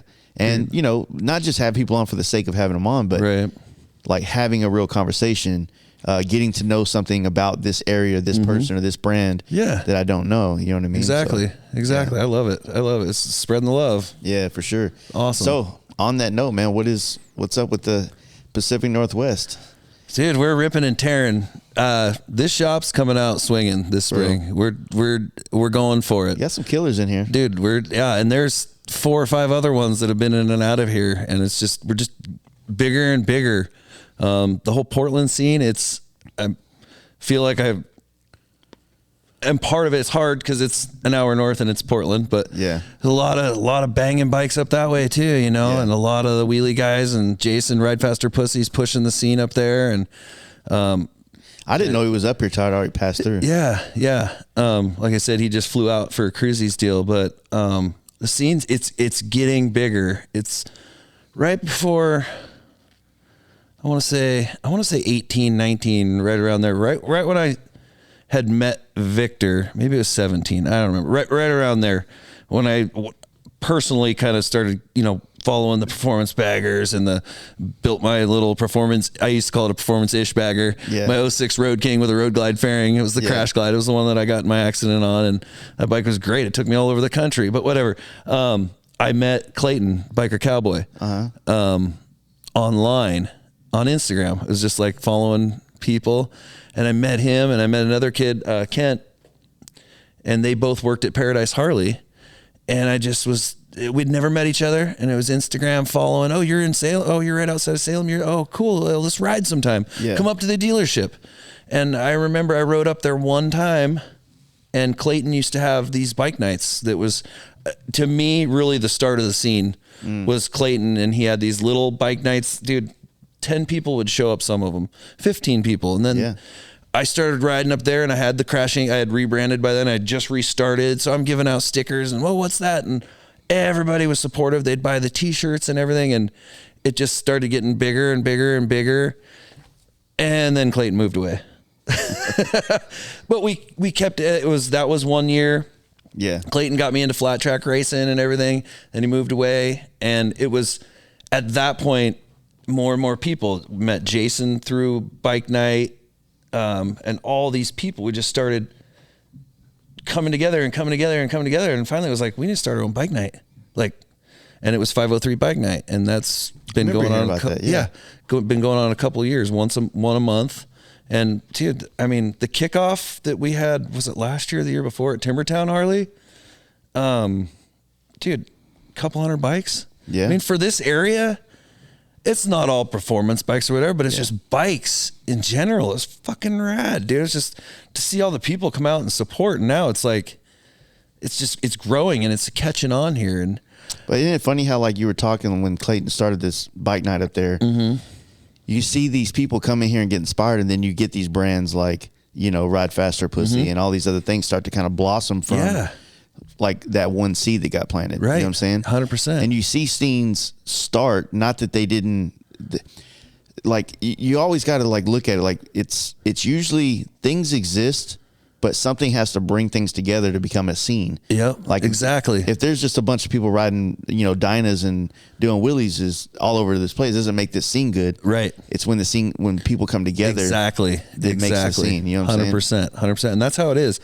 Do I get up there as much as with those guys? I wish. I used to go up there all the time, but I'm just so busy here. Yeah. I wish I got up there. But then you started getting, like, I don't know if you've heard of Legion Motorcycle Company up there. I think I have. It's pretty cool. They got a huge shop, and they work on just about every bikes, but that's the hangout. They got a bar there. Everybody goes there. Everybody goes to the dealership. It's just getting bigger and bigger. And you got Shaq up towards Mount Hood. He's building killer bikes, and you've got just go down the list. Adam PDX Dyna Crew. He was pretty much heading up the 503 bike night forever. He kind of just took charge and like made it happen, and it turned into this huge thing. And then you get Rain City Moto Culture involved, and me involved, and Sporty Mob Levi. You've met Levi, right? Sporty Mob? No, I don't think I have. No, and I didn't know huge. Sporty Mob was up here either. Yeah, he's in Portland. They're all. It's. That's what I was telling you about. And I was gonna kind of drop that a little bit. I haven't really said anything, and I'll probably drop it before you air this. But I was talking to Levi last night about the show that I want to start. Yeah, it's going to be called the Pac West V-Twin Show. So we don't have a summertime show. We don't have, there's been a couple rallies tried, and that was part of a big one last year that we tried to make roll, and it was good. It just wasn't. Yeah, I remember you telling me about that. It didn't come to fruition as much as Timbertown was behind it, and it just, I guess, timing and all the other events and stuff, and it was at the coast. Didn't all the guys come up? Yeah. Seth came up and a couple guys came up and stuff for it, but it just didn't really work out. It wasn't anything bad. But I've been kicking around this thing about I want a show. I want a show that people can ride to in the summer, you know? But then you start looking at dates and it's like Born Free. And now you got more people that are involved in the scene and wanting to go to the bigger shows. Cause it used to be, I grew up, the only thing I ever thought of or knew of was Sturgis. Yeah. That's what you think of. You don't think of Daytona. You don't think of Durango or Born Free. We've always been kind of like, you know, you get these outer states that aren't in the scene. It's just like going to high school when you're a kid. You wearing something cool and you run into a friend from California, dude, that was cool a year ago, right? Yeah. You know, it's that trickle down effect. Yeah. So, yeah, I'm trying to build a show. Yeah. And I've got some good people pulling behind me and that are going to advertise the hell out of it. And it's going to take a lot of work, but I think it's going to happen. I'm stoked about it. Yeah, I think it's a good idea. I mean, bringing stuff to, if you don't have something in an area and you have a good area to exploit, and I hate saying the word exploit because that sounds like you're doing it in a bad way, but no, I think, you know, I was told you when I got here, I was like, dude, this place is fucking beautiful. It is. You know, it is. I mean, not even just, I mean, even with the fog and the rain, it still has its unique beauty to it. You know what I'm saying? Green year round. Yeah. And so, more of a draw to bring people here to experience this and experience the culture around here. It's like, exactly, you got to do that kind of stuff, man. Absolutely. That's kind of where I'm at with it. I'm all about bringing people together. Yeah. And that's what it does. I mean, we were talking about it and by no means is this like a dig or anything, but you know, your hand builts, your one motos, your mama trieds, like such great shows, you know, but I think that what you're talking about and what I've always been saying too is like, I feel like I want something like that that's focused around what we do. Yep. Right. Not like we have a small portion of our stuff there. Like I wanted this to be a place where people that are into this can nerd the fuck out over it. Yeah. You know what I mean? Exactly. Yeah. Exactly. Nerd the fuck out over, you know, I want Joe Schmo that built the sick ass bike that you'll never see. Because he's not on Instagram. He might have 200 followers. Nobody's ever going to see it. But he built such a sick ass bike. Yeah. Or Michael's a great example. Michael's not huge. You don't see him on Instagram a ton. You don't see him in the scene. Yeah. But dude, that bike's fucking next level. Yeah. The looks that it got at Born Free, people were just like, mind blown, right? He was hustling into it, Born Free. He was out there almost like a Jehovah's Witness. Yep. Yeah, check this bike out, dude. But that bike deserves that. That bike deserves to be in a magazine. I think he wants the pics now. So hell yeah. It'll go down. That's cool. But I want to be able to nerd out, and I want people to see what's coming out of the Northwest. I want people to see it because you see, you're in the scene, the whatever you call this whole machine, this monster, right? You and I probably follow a lot of the same shit, right? We're in a lot of the same shit. But dude, there's some baggers that are around. A few of these bikes are fucking bangers. I mean, to me, for what I see on the Instagram. But you don't see them because they're. So I want people's talent. I want people's builds, whatever you want to call it. I want to be seen. I want them to be. Yeah. Give them a place to. This guy. Give them a reason to build these bikes to show them and not just ride them. But the other thing, it's like when you travel a lot, when you go to other events in different places or you ride places and you get to experience other people's bike scenes and stuff like that. It really can help you bring, like you're hunting and gathering, right? Yep. You're going out and you're finding inspiration and bringing stuff back here. Yep. That, you know, that now goes through the filter of, you know, Oregon or Washington, right? Right. And becomes its own thing, but it has a little bit of flavor of a Born Free or of a Sturgis 100%. Or a Campout or whatever the case may be. You know? Yep. So yeah, that's I've always felt like that's a good thing. You know, it's better. I think that if somebody is making the effort to go experience something and they enjoy that experience so much that they want to, you know, bring some of that flavor back to where they're from, then yes, 100%. 100%. You know, but I don't like people that just look at it online and say that looks like something I can make money on. I'm going to do it here. Yeah. And then never Fuck them. experience. Yeah. Yeah. What'd you call them earlier? Scene fiends? Scene fiends. Yeah. Scene fiends. There you go. Scene fiends, and what was the other one? Culture vultures. Culture vultures, yep. Yeah. Scene fiends and culture vultures. Beware. That's going to be a new t-shirt someday. Don't steal it, anybody. If I see that, it was my idea. No, really. I Trademark didn't come up Ricky with that Bobby. shit. Yeah. No, and in my shop, dude, I'm what my dad has always said, and it's kind of funny. Hey guys, I wanted to take a moment to tell you about our Patreon. By signing up, you will be supporting the podcast and gaining access to unreleased episodes, series, and be able to catch our live YouTube podcasts.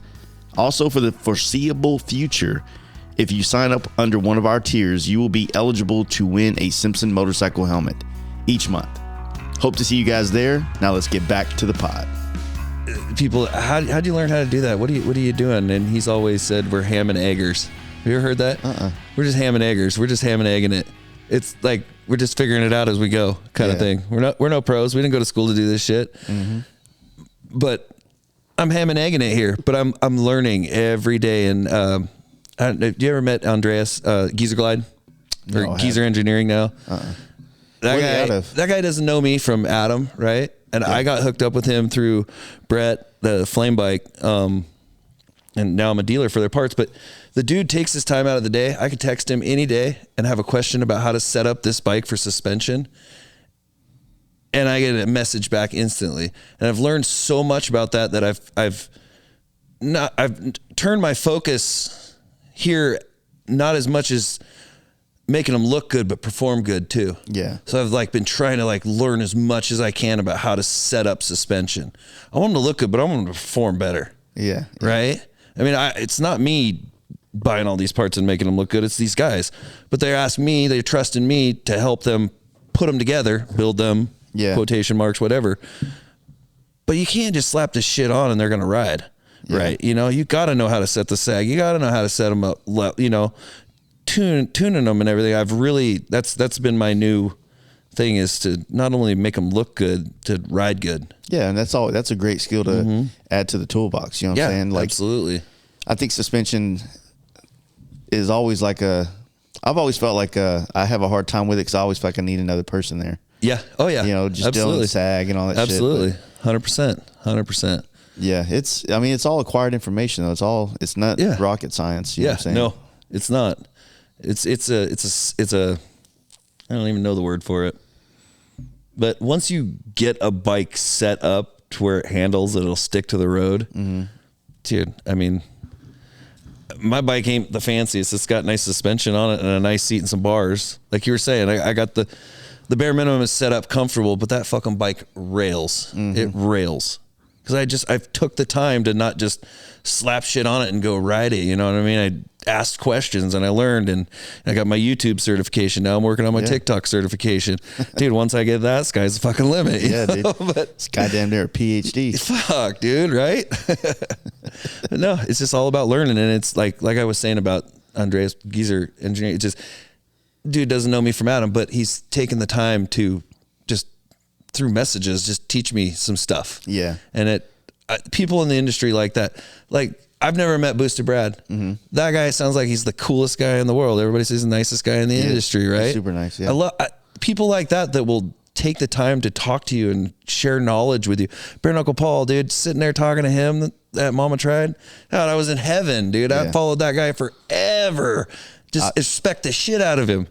Dude, we had a good time. When I was at his shop like a little over a month ago, and we went and had some Guinnesses at a little local bar out there. And man, it was I loved all these people that have passion for motorcycles and that's been in the industry for a long time like he has. It's like, I love being around. I like surrounding myself with that because I'm fucking just absorbing it as well. Yep. And good dude, man. Really, really, really good dude. And his son's there working with him now. It's like, it's just rad. Friggin' killer. Friggin' killer. But yeah, man, there's a lot of great different variations or variants of like everything that goes on in this scene that's really fascinating. It's really inspiring. And there's the opposite. There's shit that's like, there's always that. There's always that. But there's a lot of good people. Yeah, there is a lot of good people. That's what I love about it, dude. We went to Stockton, to Dream Rides, to John's, right? And me and a bunch of the homies loaded up, the wife, everything. We had a big toy hauler. I didn't have a diesel at the time, so I borrowed Michael's diesel. And he let us tow the toy hauler. I think we had 4 Harleys packed in my toy hauler. And we were going down for Jeff's show was having down there at Dream Rides. And we did the whole show. It was awesome, whatever. I had a booth down there, killed it. We're on our way back. I had met the guy once at Dream Rides, Joe Kidd. Oh, yeah. Right? Met him once. He was fucking drooling over that bike. What? That's a wide... What? Like, see, that dude knows his motherfucking bikes, right? Yeah. And he's an FXR guy, but he respected my shovel. He's like, wow, you turned a wide glide into... What? You did what? That's cool, man. I respect that. Like, you know, Joe is, right? Yeah. He's like, really cool. And it was cool. And I shook his hand. And that was it, right? We're driving back, and we're not far out of Stockton. And... we lost the lifter pump in the truck or something. We're on the side of the freeway in fucking California. You know how that is, right? And we got the hood popped, and it was me and a couple of buddies, and we're trying to figure this shit out. And all of a sudden, I hear this, "Hey!" And I turn around, dude. We're like on an on ramp, and there's a truck sitting up like this on the on ramp, and I see this big old dude walking down through the grass. This fucking Joe Kidd, dude. He's like, "You built that cool bike," and I was like, "Yeah." He's like, "Do you need anything, bro?" And it was just like.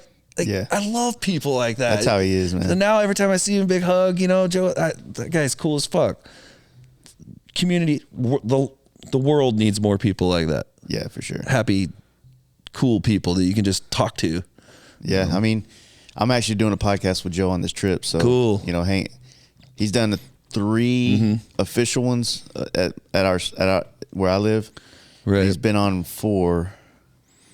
And yeah, this will be his 5th time coming on. He's always a big draw. So Joe's awesome. Yeah, he's always got that. He's got that hog shit, man. He's got to tell everybody about it. You know? So Dude. Yeah, it's gonna be good, man. So that show is gonna happen this year. Yeah, June 10th is the tentative date. I pretty much have got the green light. Hopefully, gonna drop it online next week. Yeah, and just this will probably not come out till sometime in March. Yeah, April. Yeah. Sorry. We're in March. Yeah, right? Yeah. You guys are as bad as I am. I mean, yeah, that's the other thing that's kind of like a pain in the ass with these, because I put 5 episodes out a month. Wow. And I've already got 3 out this month for March. So when I come home, I'll drop 2. But then I also have a live going down on the following Monday when I get back. So, but then I should have 15 episodes off this thing. So technically, some of them won't even come out till July. Wow.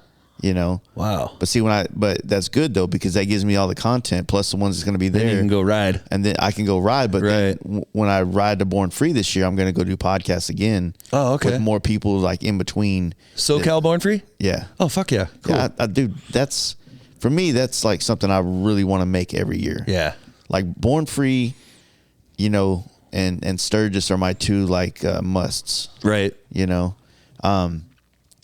Other ones like I can do Mama Tried every other year, every couple of years. Right. And then the smaller events, I usually have a handful that are no matter what's.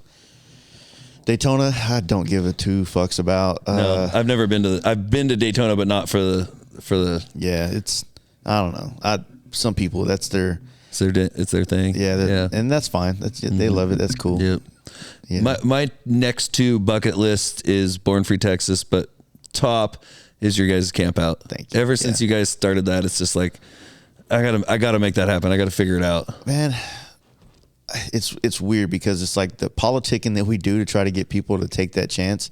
It's like, put it like this, like Giddy Up Chopper show that used to be in Texas was one of the most amazing shows I ever went to. Really? And it was nothing special about it. Right. It was just the time of year it was. All the people that rode there, and then the camping that was there was not connected to the show, right? But there was a campground that everybody went to. Literally, my camp out is a descendant of that experience that I had on those campgrounds. And now it's like our camp out's like the end of April, and next year it'll be at the beginning of May. Right. But it's like still the first time that a lot of the people in the north get to jump on their bikes and ride somewhere. Right. So- Season opener almost kind of. Exactly. I mean, Daytona's a season opener for people to trailer their bikes to it. Right. But our camp out becomes this first time that a lot of people up north. Yeah. They might still have snow on the ground in some places, but the roads are dry enough to get out. Right. You know, and you're not going there being fucking sold a bunch of things. I mean, there's nothing wrong with having vendors at shows, but we've been pushing this whole, we want brands there to do biker shit. Yeah. And since there's also, 1,000 people there, right? It's like, yo, like your brand's gonna, I mean, the Bell Brawl doesn't bring 1,000 people, but you guys drop thousands of dollars to be a part of it. Right. So why not go be a part of something that has your customer base? Exactly. And, join in on the shenanigans and all the fun that we have. So do you guys have, I heard you guys talk about it, but I've never like really looked. Do you actually have vendor booths there? No, just camp out. Just camping. Fuck yeah, that sounds rad. So we tell vendors, like, you can come out and camp and set up a tent, right? But you can't sell shit and you can't put a table between you and yes, I love that. So if you want to make a little, like, your little area that's like a party spot where people want to hang out with the people from Lindahl Breaks, like there's a spot right there for you. Cool. So that's people cool. can come meet you. You can meet the people, but you're not there to make money. Yeah, you're not calculating this time here as in, okay, well, this booth cost me $1,200. This trip cost me $1,200. I need to clear $3,000 on this trip just to kind of make it worth my time. Right. Well, in doing this podcast for 5 years now, one of the most common things that I come across with older brands is their lack of wanting to do anything motorcycle related because of how burnout they are through work. Right. Yep. And so what we tell them is like, well, when's the last time you went and did something motorcycle related that wasn't a job? 100%. When did you, some of these guys do ride, they'll ride from Phoenix or whatever, but like riding a bike for yourself to the bar or to some local thing doesn't really do it. No, it's I'm going to go to this place and be here for a day or two, and then I'm going to go home. Whether you trailer there, we don't give a shit. Right. But we just, like, there's good riding out there. Not as good as this, to be honest with you. Right. But for, where it's at. And then it's like born free as far as all the people that you're meeting. Yeah, you just get to, And but anybody can pull up. It's not a... And there's no... people don't realize, like, having vendors there could be a draw. And make more people want to come. But it would change it, though. It would. It would change the whole dynamic. Right now, it's like that guy is with ThunderMax. That guy, that's Scott from Simpson. He's over there drinking moonshine. Yeah. And it's just, it's like you just feel like you're, like, wow, like these are all the brands I look up to or like or whatever. And they're doing what I'm doing. Yeah. And you get to just sit and bullshit with them. And like, I love that. I love that idea. I think that's fucking rad. It's not productive to making money or no, but whatever, it's a good time. Why the does it camp out have doesn't to be? Cost us any money. That's why we don't have to do it that way. That's cool. Like I do make money by selling T-shirts for the brand, right? For the camp out or whatever. Yeah. But other than that, like we were going to think about doing wristbands and stuff like that. And I think next year we are, but it's not going to be for us. It'll be for the campground. Gotcha. So that they can keep track of because you just come there and pay your camping fees and then you're in. Right. Well, a lot of people just come in and they never pay the camping fees. Right. So, and the one thing about this campground, they've improved it every year since the year we started. Really? Yeah. So the first year didn't have a stage. Then the stage came in. Then they used to have a little like 10 by 20, like little tin pavilion on dirt. Oh, no shit. Now there's like a big 20 by 60 paved with like, there's just the campground's getting better every year. Sweet. And they love having you there. Yeah, we're their awesome. biggest event that they have. That's cool. And it's biker campground, so you're not, battling cars and trailers. It gets louder the later it gets. Right. Nobody uses the burnout pit at 6 p.m. Right. They use it at 3 a.m. Fuck yeah. That's biker shit, dude. Exactly. Biker shit. Yeah. That's how it should be. That's how it should be. I went down a rabbit hole of reading books about old biker, a lot of the club stuff and everything, but the campouts, the stories you read about Bass Lake and shit. Yeah, dude, that's fucking rad. Some of the best riding I've ever done and you hardly will find any information about it online unless you're part of a certain chat room or whatever. But there's a Shovel Fest West. Oh, I know about the Shovel Fest East, or the thing that they do in, like, was it Illinois or Indiana? Yeah, they have one like back that? there. Yeah, this one I went to my first year, and it's always the same weekend as Born Free is what's. So the first time I went was the year before I went to Born Free, and I rode that down there when it was still slammed out ape hangers. And my friend that helped me learn a lot about Shovelheads, he invited me, and we rode down there. It's right at the Oregon-California border. It's this little campground called Spark Plugs, and it's a motorcycle. It's a motorcycle only campground. So, Oregon and California border. Nice. Right at the Redwoods. Tell me more. Yeah, it's legit dry camping. It's like porta potties. Nice. There's like kind of running water. Like, okay, it's like super it's primitive. It's dirt camping. It's super old school. But when I went there, there was guys that came from BC, like handmade trophies. Like it wasn't a trophy for best bike. It was you got this thing because you rode to there. You rode your Shovelhead. There was guys that rode from fucking Canada, fucking back east on Shovelheads, right? Yeah. And that's like kind of like your FXR thing you're doing, right? And that's how it was the coolest because you had guys from everywhere, from every walks of life. And I remember, so and so was like, dude, that guy is an old, like club dude, like big time, but you didn't see no colors, you didn't see nothing. It was just a lot of old dudes, right? Getting together, and it was just a big fucking party, dude. Yeah, but it was just camping in the dirt. That's what we started with last year. We brought the show aspect, which we didn't want to do a show. We didn't know how we were going to do it. And so we kind of threw it together, and we started like a lot of us, me, Justin, my machinist, all of us has pretty nice bikes. Right.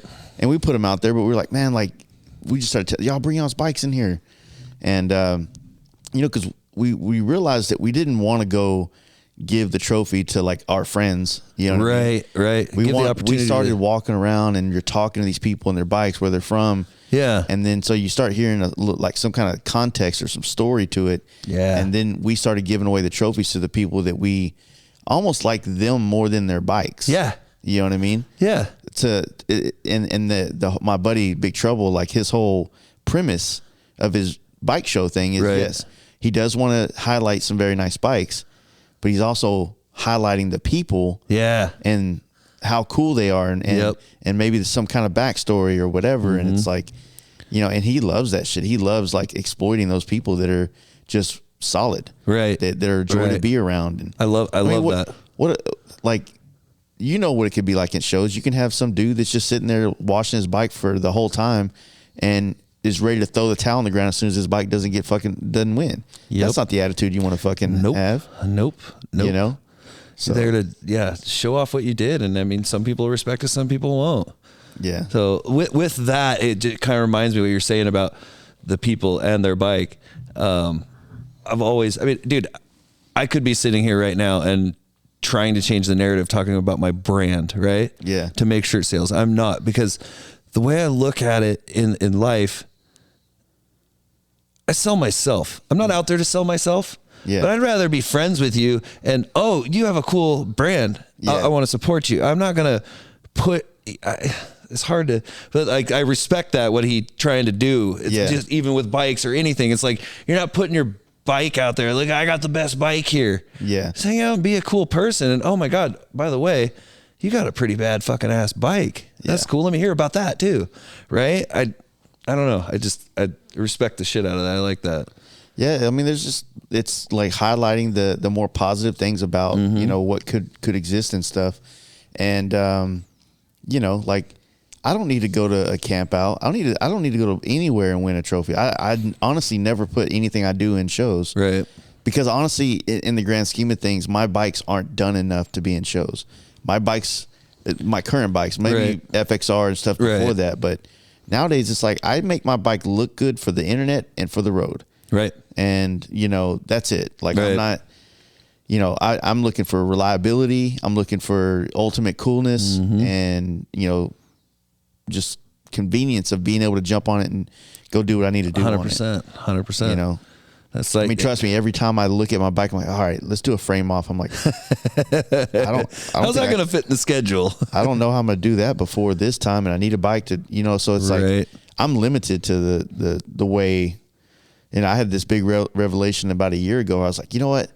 This year I'm fucking doing a bike. I'm going all out. And then I was like, I can't. I literally can't. I don't have enough time. I have too many bills. I have too much shit I got to do. And I have a bike trip coming up that I need to go on because it's a podcast trip. And yep. I mean, I just realized that I can't do it if I only have one bike. Yep. 100%. So, 100%. That's what somebody asked me the other day, you got something else in the works for, you going to build something and follow up for the Shovelhead? And I was like, I don't know how to have the time. Yeah. I'd love to build. I got a couple bikes sitting over there that would be badass builds, but I don't have the time. Yeah. Not if I want to keep growing this and retire in 5 years and do bikes. Yeah. My dream job is to do this in the winter and ride bikes all summer. That's kind of what I'm trying to do. Right? No, it's awesome. Dude, I told you earlier, you have a fucking dream job and mad props to you. It's awesome. Thank you. I look up to that shit. It's fucking cool. Yeah. I mean, ultimately I was trying to figure out a way to do the things that I love the most, but make a living at it in a way that was authentic. Absolutely. And don't get me wrong, like it's got its fair share of it's not greener aspects, right? But at the same time, like I'm sitting in Dallas, Oregon, chopping it up with you guys, and somebody is probably doing honeydews at home on a Saturday right now because they're like, yeah, right. Is what it is, right? Yeah. But but you have the passion and it fuels it. You're not being complacent. Yeah. You're not doing it. And you're making it happen for yourself, which is fucking rad because a lot of people don't do that bullshit. Yeah. And they should. So what's up with the brand? What's up with the brand? The clothing brand. You still got shit to sell or is yeah. I got I'm active. I got it. We just do a lot of t-shirts, I got really into putting a lot of sayings from like songs and stuff, country songs and stuff. Okay. And I got one of the shirts that's AC/DC, Forget the Hearse Because I Never Die. Right? You remember that line in the song? Not really an AC/DC fan. Whatever. But I got a cool shirt. There's a, we'll call it, I wanna have. It's like the only song or the ball song. I love Evel Knievel, right? Yeah. I fucking that guy is a fucking amazing. I have my own Evel Knievel suit over there that my wife made me. Actually, there's some pretty rad pictures of me in it, and so one of my shirts is it's a depiction of me standing on top of a hearse, crushing the roof in it, and it's like flames and shit up around it, and it says "Forget the hearse because I never die." Right? I did that one after my accident. I don't know. A lot of people bought it. It was cool. I sell the shit out of the PMA stuff. I've got a couple of PMA, Positive Mental Attitude shirts. The Hug Dealer shirts sell like crazy. It's crazy. I don't know. I just love giving people hugs. So I've seen the Hug Dealer one before. I didn't know that was you though. Yeah. We have one, Ride Crash Rebuild, that I seen that one. Yeah. It's a funny story about that one. My idea with Crash Inc. a long time ago was it wasn't around Harleys, but it was always around motorcycles and motorized stuff. Crash Inc. to me was something that I could use to help people with. Whether you crashed, you crashed, and you were sober and you crashed and you went back, fell off the wagon, you crashed on your bike, you hit a hard spot in life, and like somebody got in an accident. I wanted to be able to like send them a crash package, a crash box, a magazine, a shirt or something. I just help people, help with fundraisers, help with this and that. And the summer of my accident, I was going to drop that design and use that as fundraisers. That was going to be the shirt that we were going to drop to help down riders, basically. Yeah. And the logo, if you look at it, it's a crutch and a broken femur. And then my accident happened. Damn. Yeah, it was You wild. willed it into existence, dude. Yeah, I guess so. I guess so. So we dropped that shirt, and honest to God, and to everyone that bought that shirt, that was my number one seller. We dropped that while I was hurt, because right when I got hurt, I can't remember. I want to say it might've been Victor. So somebody started me a GoFundMe and I was like, no. I shut it down. I don't need that. There's a lot of other people in this world that could use help more than me. Yeah. I don't need it. I get full pay for 30 weeks. I don't need it. Don't do it. I'm not being a dick about it. I don't need it. I wouldn't feel right taking that money. Yeah. We dropped that shirt and that helped. That helped us. You know, I don't live on my overtime, but it definitely helps in living the lifestyle that I live, and I work my ass off. But we dropped that shirt and people bought the shit out of it. And that was my GoFundMe, I guess. People supported extra. They bought a ton of those shirts and it was awesome. It was fucking rad. We didn't drop it because of that, but it happened, and it was, you know, and a lot of people in the community were like, how can we help? Buy a t-shirt. Yeah. Right. You supported the brand, you supported me. And so I take that with me. I go, when we went to Mama Tried, met the Left Lane guys. They were cool as shit. Bought a shirt from them. Why not? And we met this other kid from back east. I can't remember his name. But his company's called Real Fast Co. Just starting out. And I was like, you know, you could tell that it was he told us it was their first show and they were, you know, trying to figure this and that out. And at first, I don't know, they had a ton of people there with, but at first there was like nobody there and stuff. And I was like, I'm gonna get a shirt. So you gotta support people, you know, push them. I was like, you're kicking ass. Fuck yeah, dude. Good for you. And I saw a bunch of people later on in the show all wearing their shirts and shit. I was like, fuck yeah. Love that. That is a good aspect of it, man. Yeah, the shirts thing, you know, like I said, I haven't really thought about, like, because if I wrecked and I was out, that could be the end of me. I don't have insurance. I don't have 100%. I don't have savings. I've relied on the fact that I get paid a lot of money to do things. And so, like, when I need some money, I go bust my ass and knock out a couple helmets and go paint a bike or something. Yeah. And but so I'm just like, all right, well, you know, I could spend this, and then I know if I need to hustle it up again, I got it, you know. Right. But if I can't fucking walk, if I can't use my hands, you know, can't paint a bike.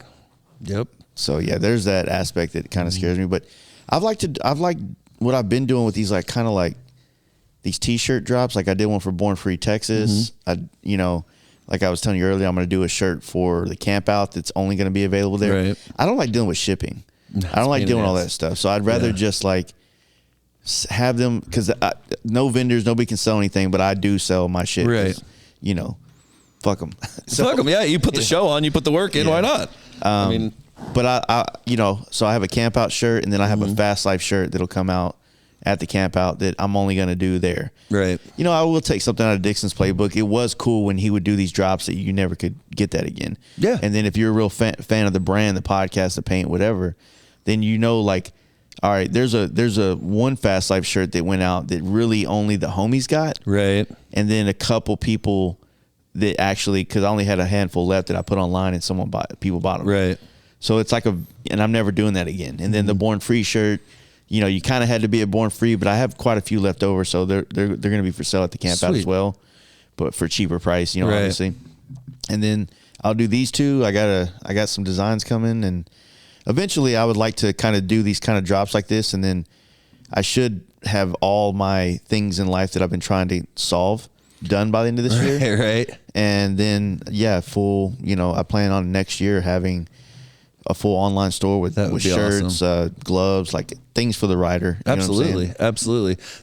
I'm also working on like I want to start, and I've been talking with some brands, but I want to start like having products that are like Fast Life products like a Fast Life version of say a Bassani. Absolutely. Right? Absolutely. Get your name on something. That'd be rad. Yeah, just like a collaboration thing. And I feel like I mean, you know, like if I have something to do with the design of it, then it makes sense. And if they're willing to run it, but I feel like I could move a handful of you totally could. You know, you totally could. I mean, talking small time, we've streamlined where I can print to order here. Yeah, everything right here and ship right out of here. But like my rain jackets, we'll send you one. Okay, you'll like it. They're fucking awesome. They don't leak. They're a waterproof windbreaker, and they have reflective printing like this on them.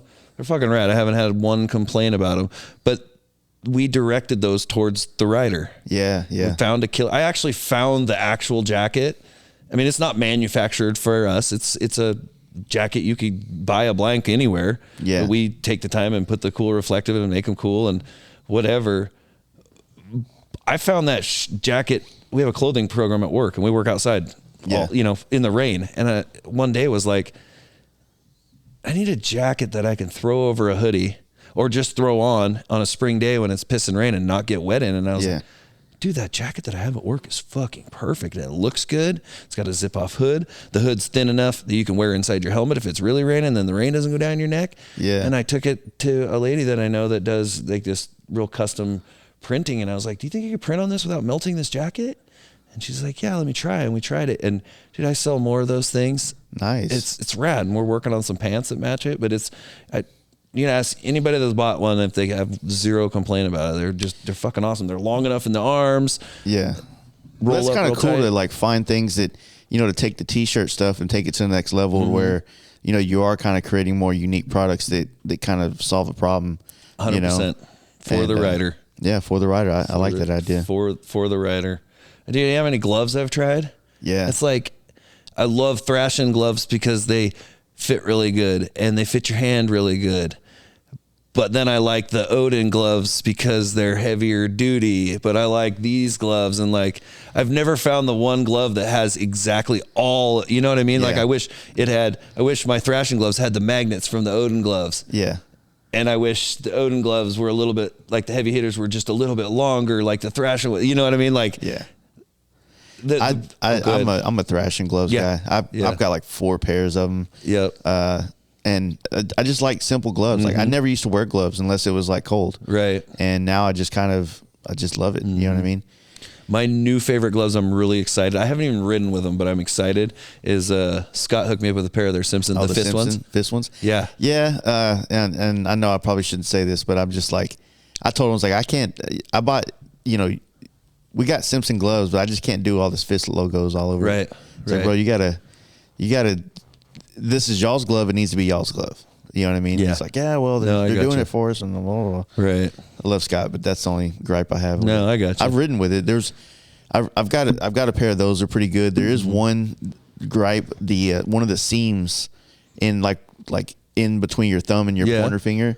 It like when you're on like holding onto it, it's you like feel right it right there. Right there. It kind of pushes on it, but that's just me. That's like, we were talking about the BMC. See, it might be the shape of my hands in the glove.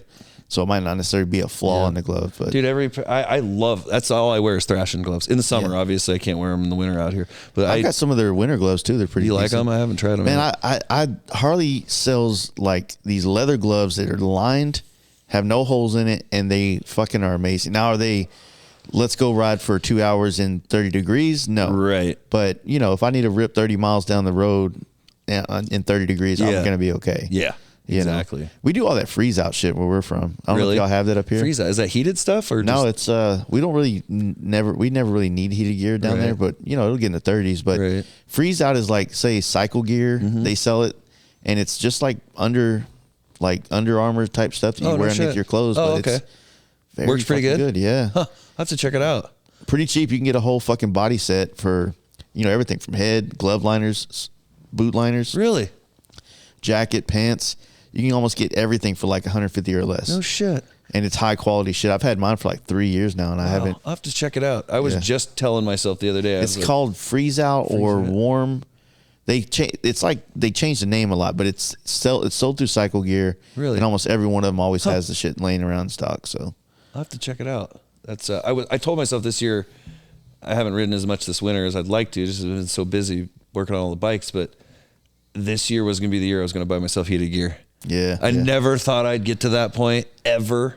I tried heated gloves once, and they just, but I bought some Amazon shit, and it didn't work too well. I've got the battery powered Amazon ones, dude. They don't work for this shit. I'm like, what the fuck? Yeah. It's like heating a part that doesn't need to be heated. Yep. Exactly. I wonder if heated grips actually does work. Dude, the heated grips are great, but who makes a stylish heated grip that are comfortable? That's the hard part. Yeah. Because I was going to put them on my bike, but I can't stand the Harley grips. They're not comfortable to me. They're too fat. Yeah, exactly. Yeah. Exactly. I love the ODI, the grips. I love those. They're comfortable, more like an MX grip. Mm-hmm. Dude, if I could, that bike's got 7/8 bars, like dirt bike bars on it, like 7/8 grips.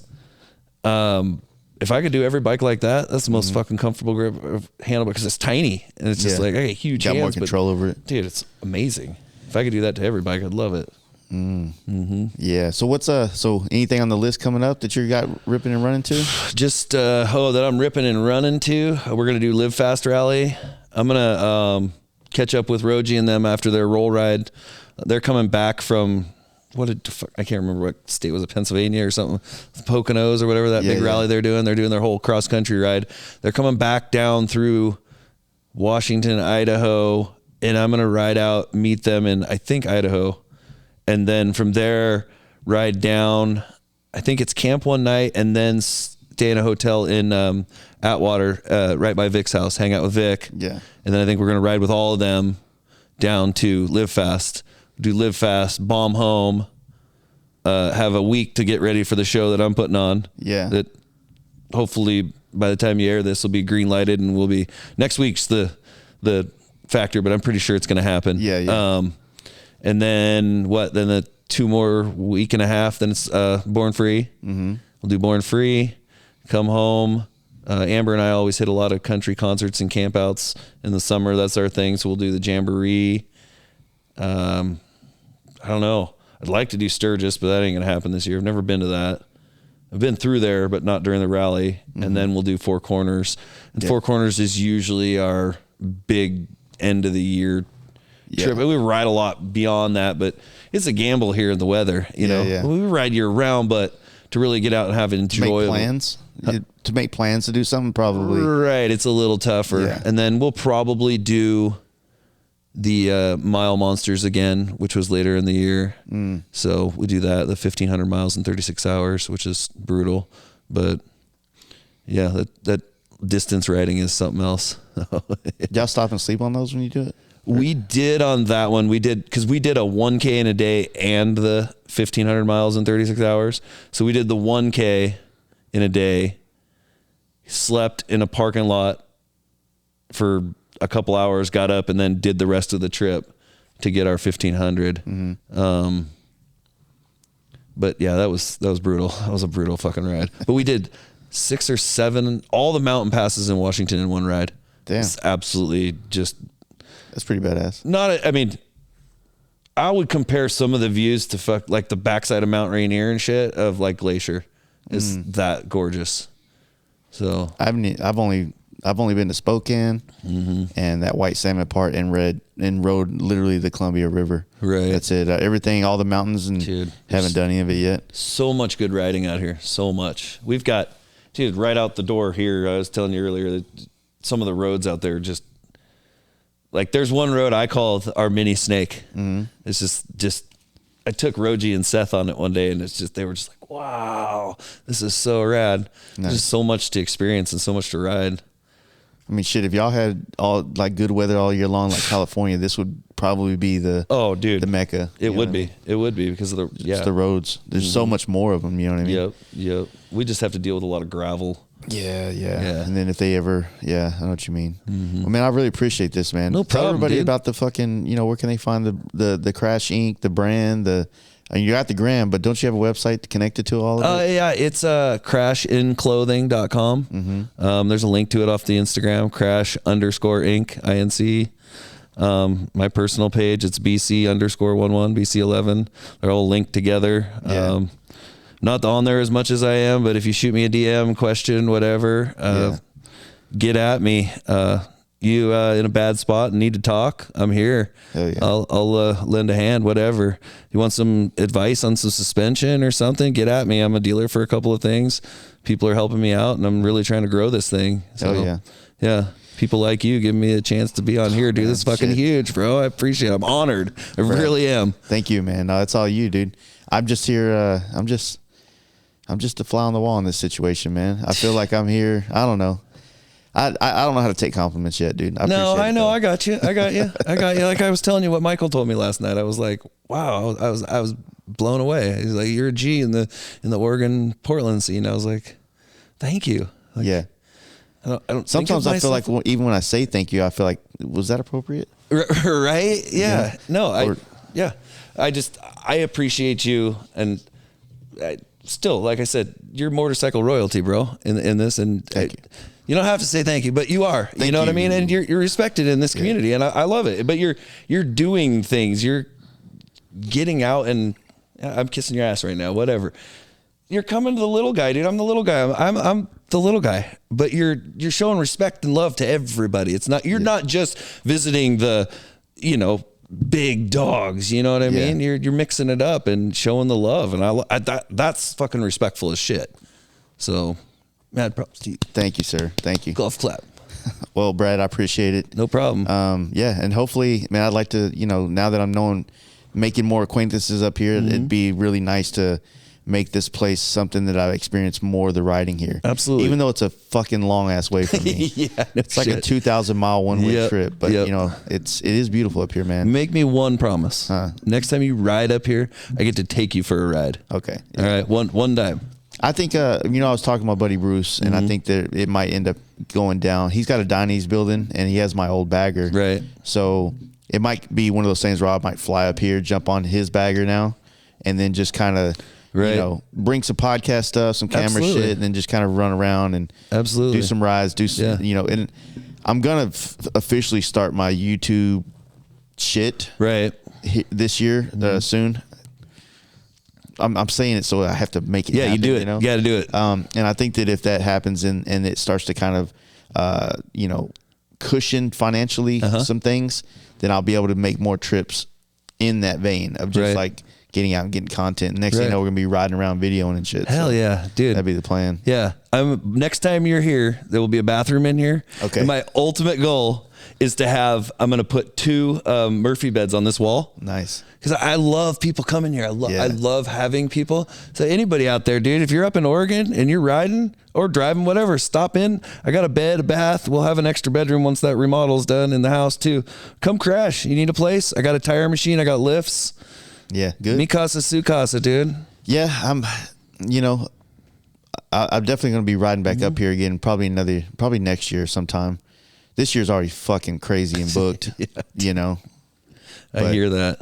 Yeah, I'm always drawn to the West, man. It's just a beautiful place. Absolutely. And a lot of great riding, a lot of great experiences, and it's like Born Free. It's like every time I go back, I know more people, and it feels more at home and more like you're coming back to, a warm welcome, if you will, Yep. So yeah, I appreciate it, man. Thank you for taking the time. No problem, brother. Appreciate you very much. I had to try to stay awake. I'm like, fuck it. I feel like I'm sinking in this couch right now. Wait, let me do this. I gotta do this for the gram if you don't care. And I feel like this is gonna be a great picture. I'll post this picture and y'all know what I'm talking about. Chase, the most comfortable podcast. Yeah, I feel like there was a couple of times where I had to fucking my head was getting heavy. That's awesome. All right, man. I appreciate it. No problem. Once again, I had a great time talking with Brad and hanging out there in the Oregon area. He lives in a beautiful part of the country, and I'm sure that the event that he's going to be hosting is going to be pretty rad. So check that out. If you go to his Instagram, Crash Inc. on Instagram, there's information about that. Yeah, I'm sorry, guys. I am busting ass trying to get these podcasts edited and put out. There's so much stuff going on, and I'm just busy as shit. So I apologize, but I do have more podcasts coming. We have a Sit Down Steve episode that we recorded right after the camp out that will be dropping this week. And then I'm working on the video to drop either on Tucker Speed or Stripe Cult Painting. I don't know yet. The first 2 podcasts I did on this trip, and did a lot of video work with that. So I want to drop one of those episodes before the end of this month. And yeah, I'm just trying to get this Lowrider ST done for Born Free California. Trying to get everything done on my end so that I can be out on the road to get more podcasts recorded. And of course, still working on our YouTube videos, the little vlog thing that we kind of started. Currently dropping the videos right now about our Lowrider ST build process. And yeah, if you want to check that out, go to our YouTube. It's all there. It's a good time too.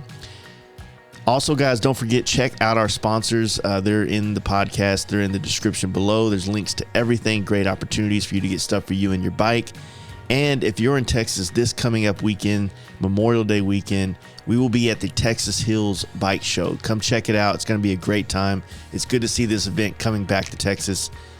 Took a little dive after COVID, but It's back. It's stronger than ever. And I'm really excited to hang out with everybody down there this coming weekend. So, like I said, one more podcast dropping this week with Sit Down Steve. And then we'll see you guys at Texas Hills. And then we'll catch you on the next podcast after that. Peace.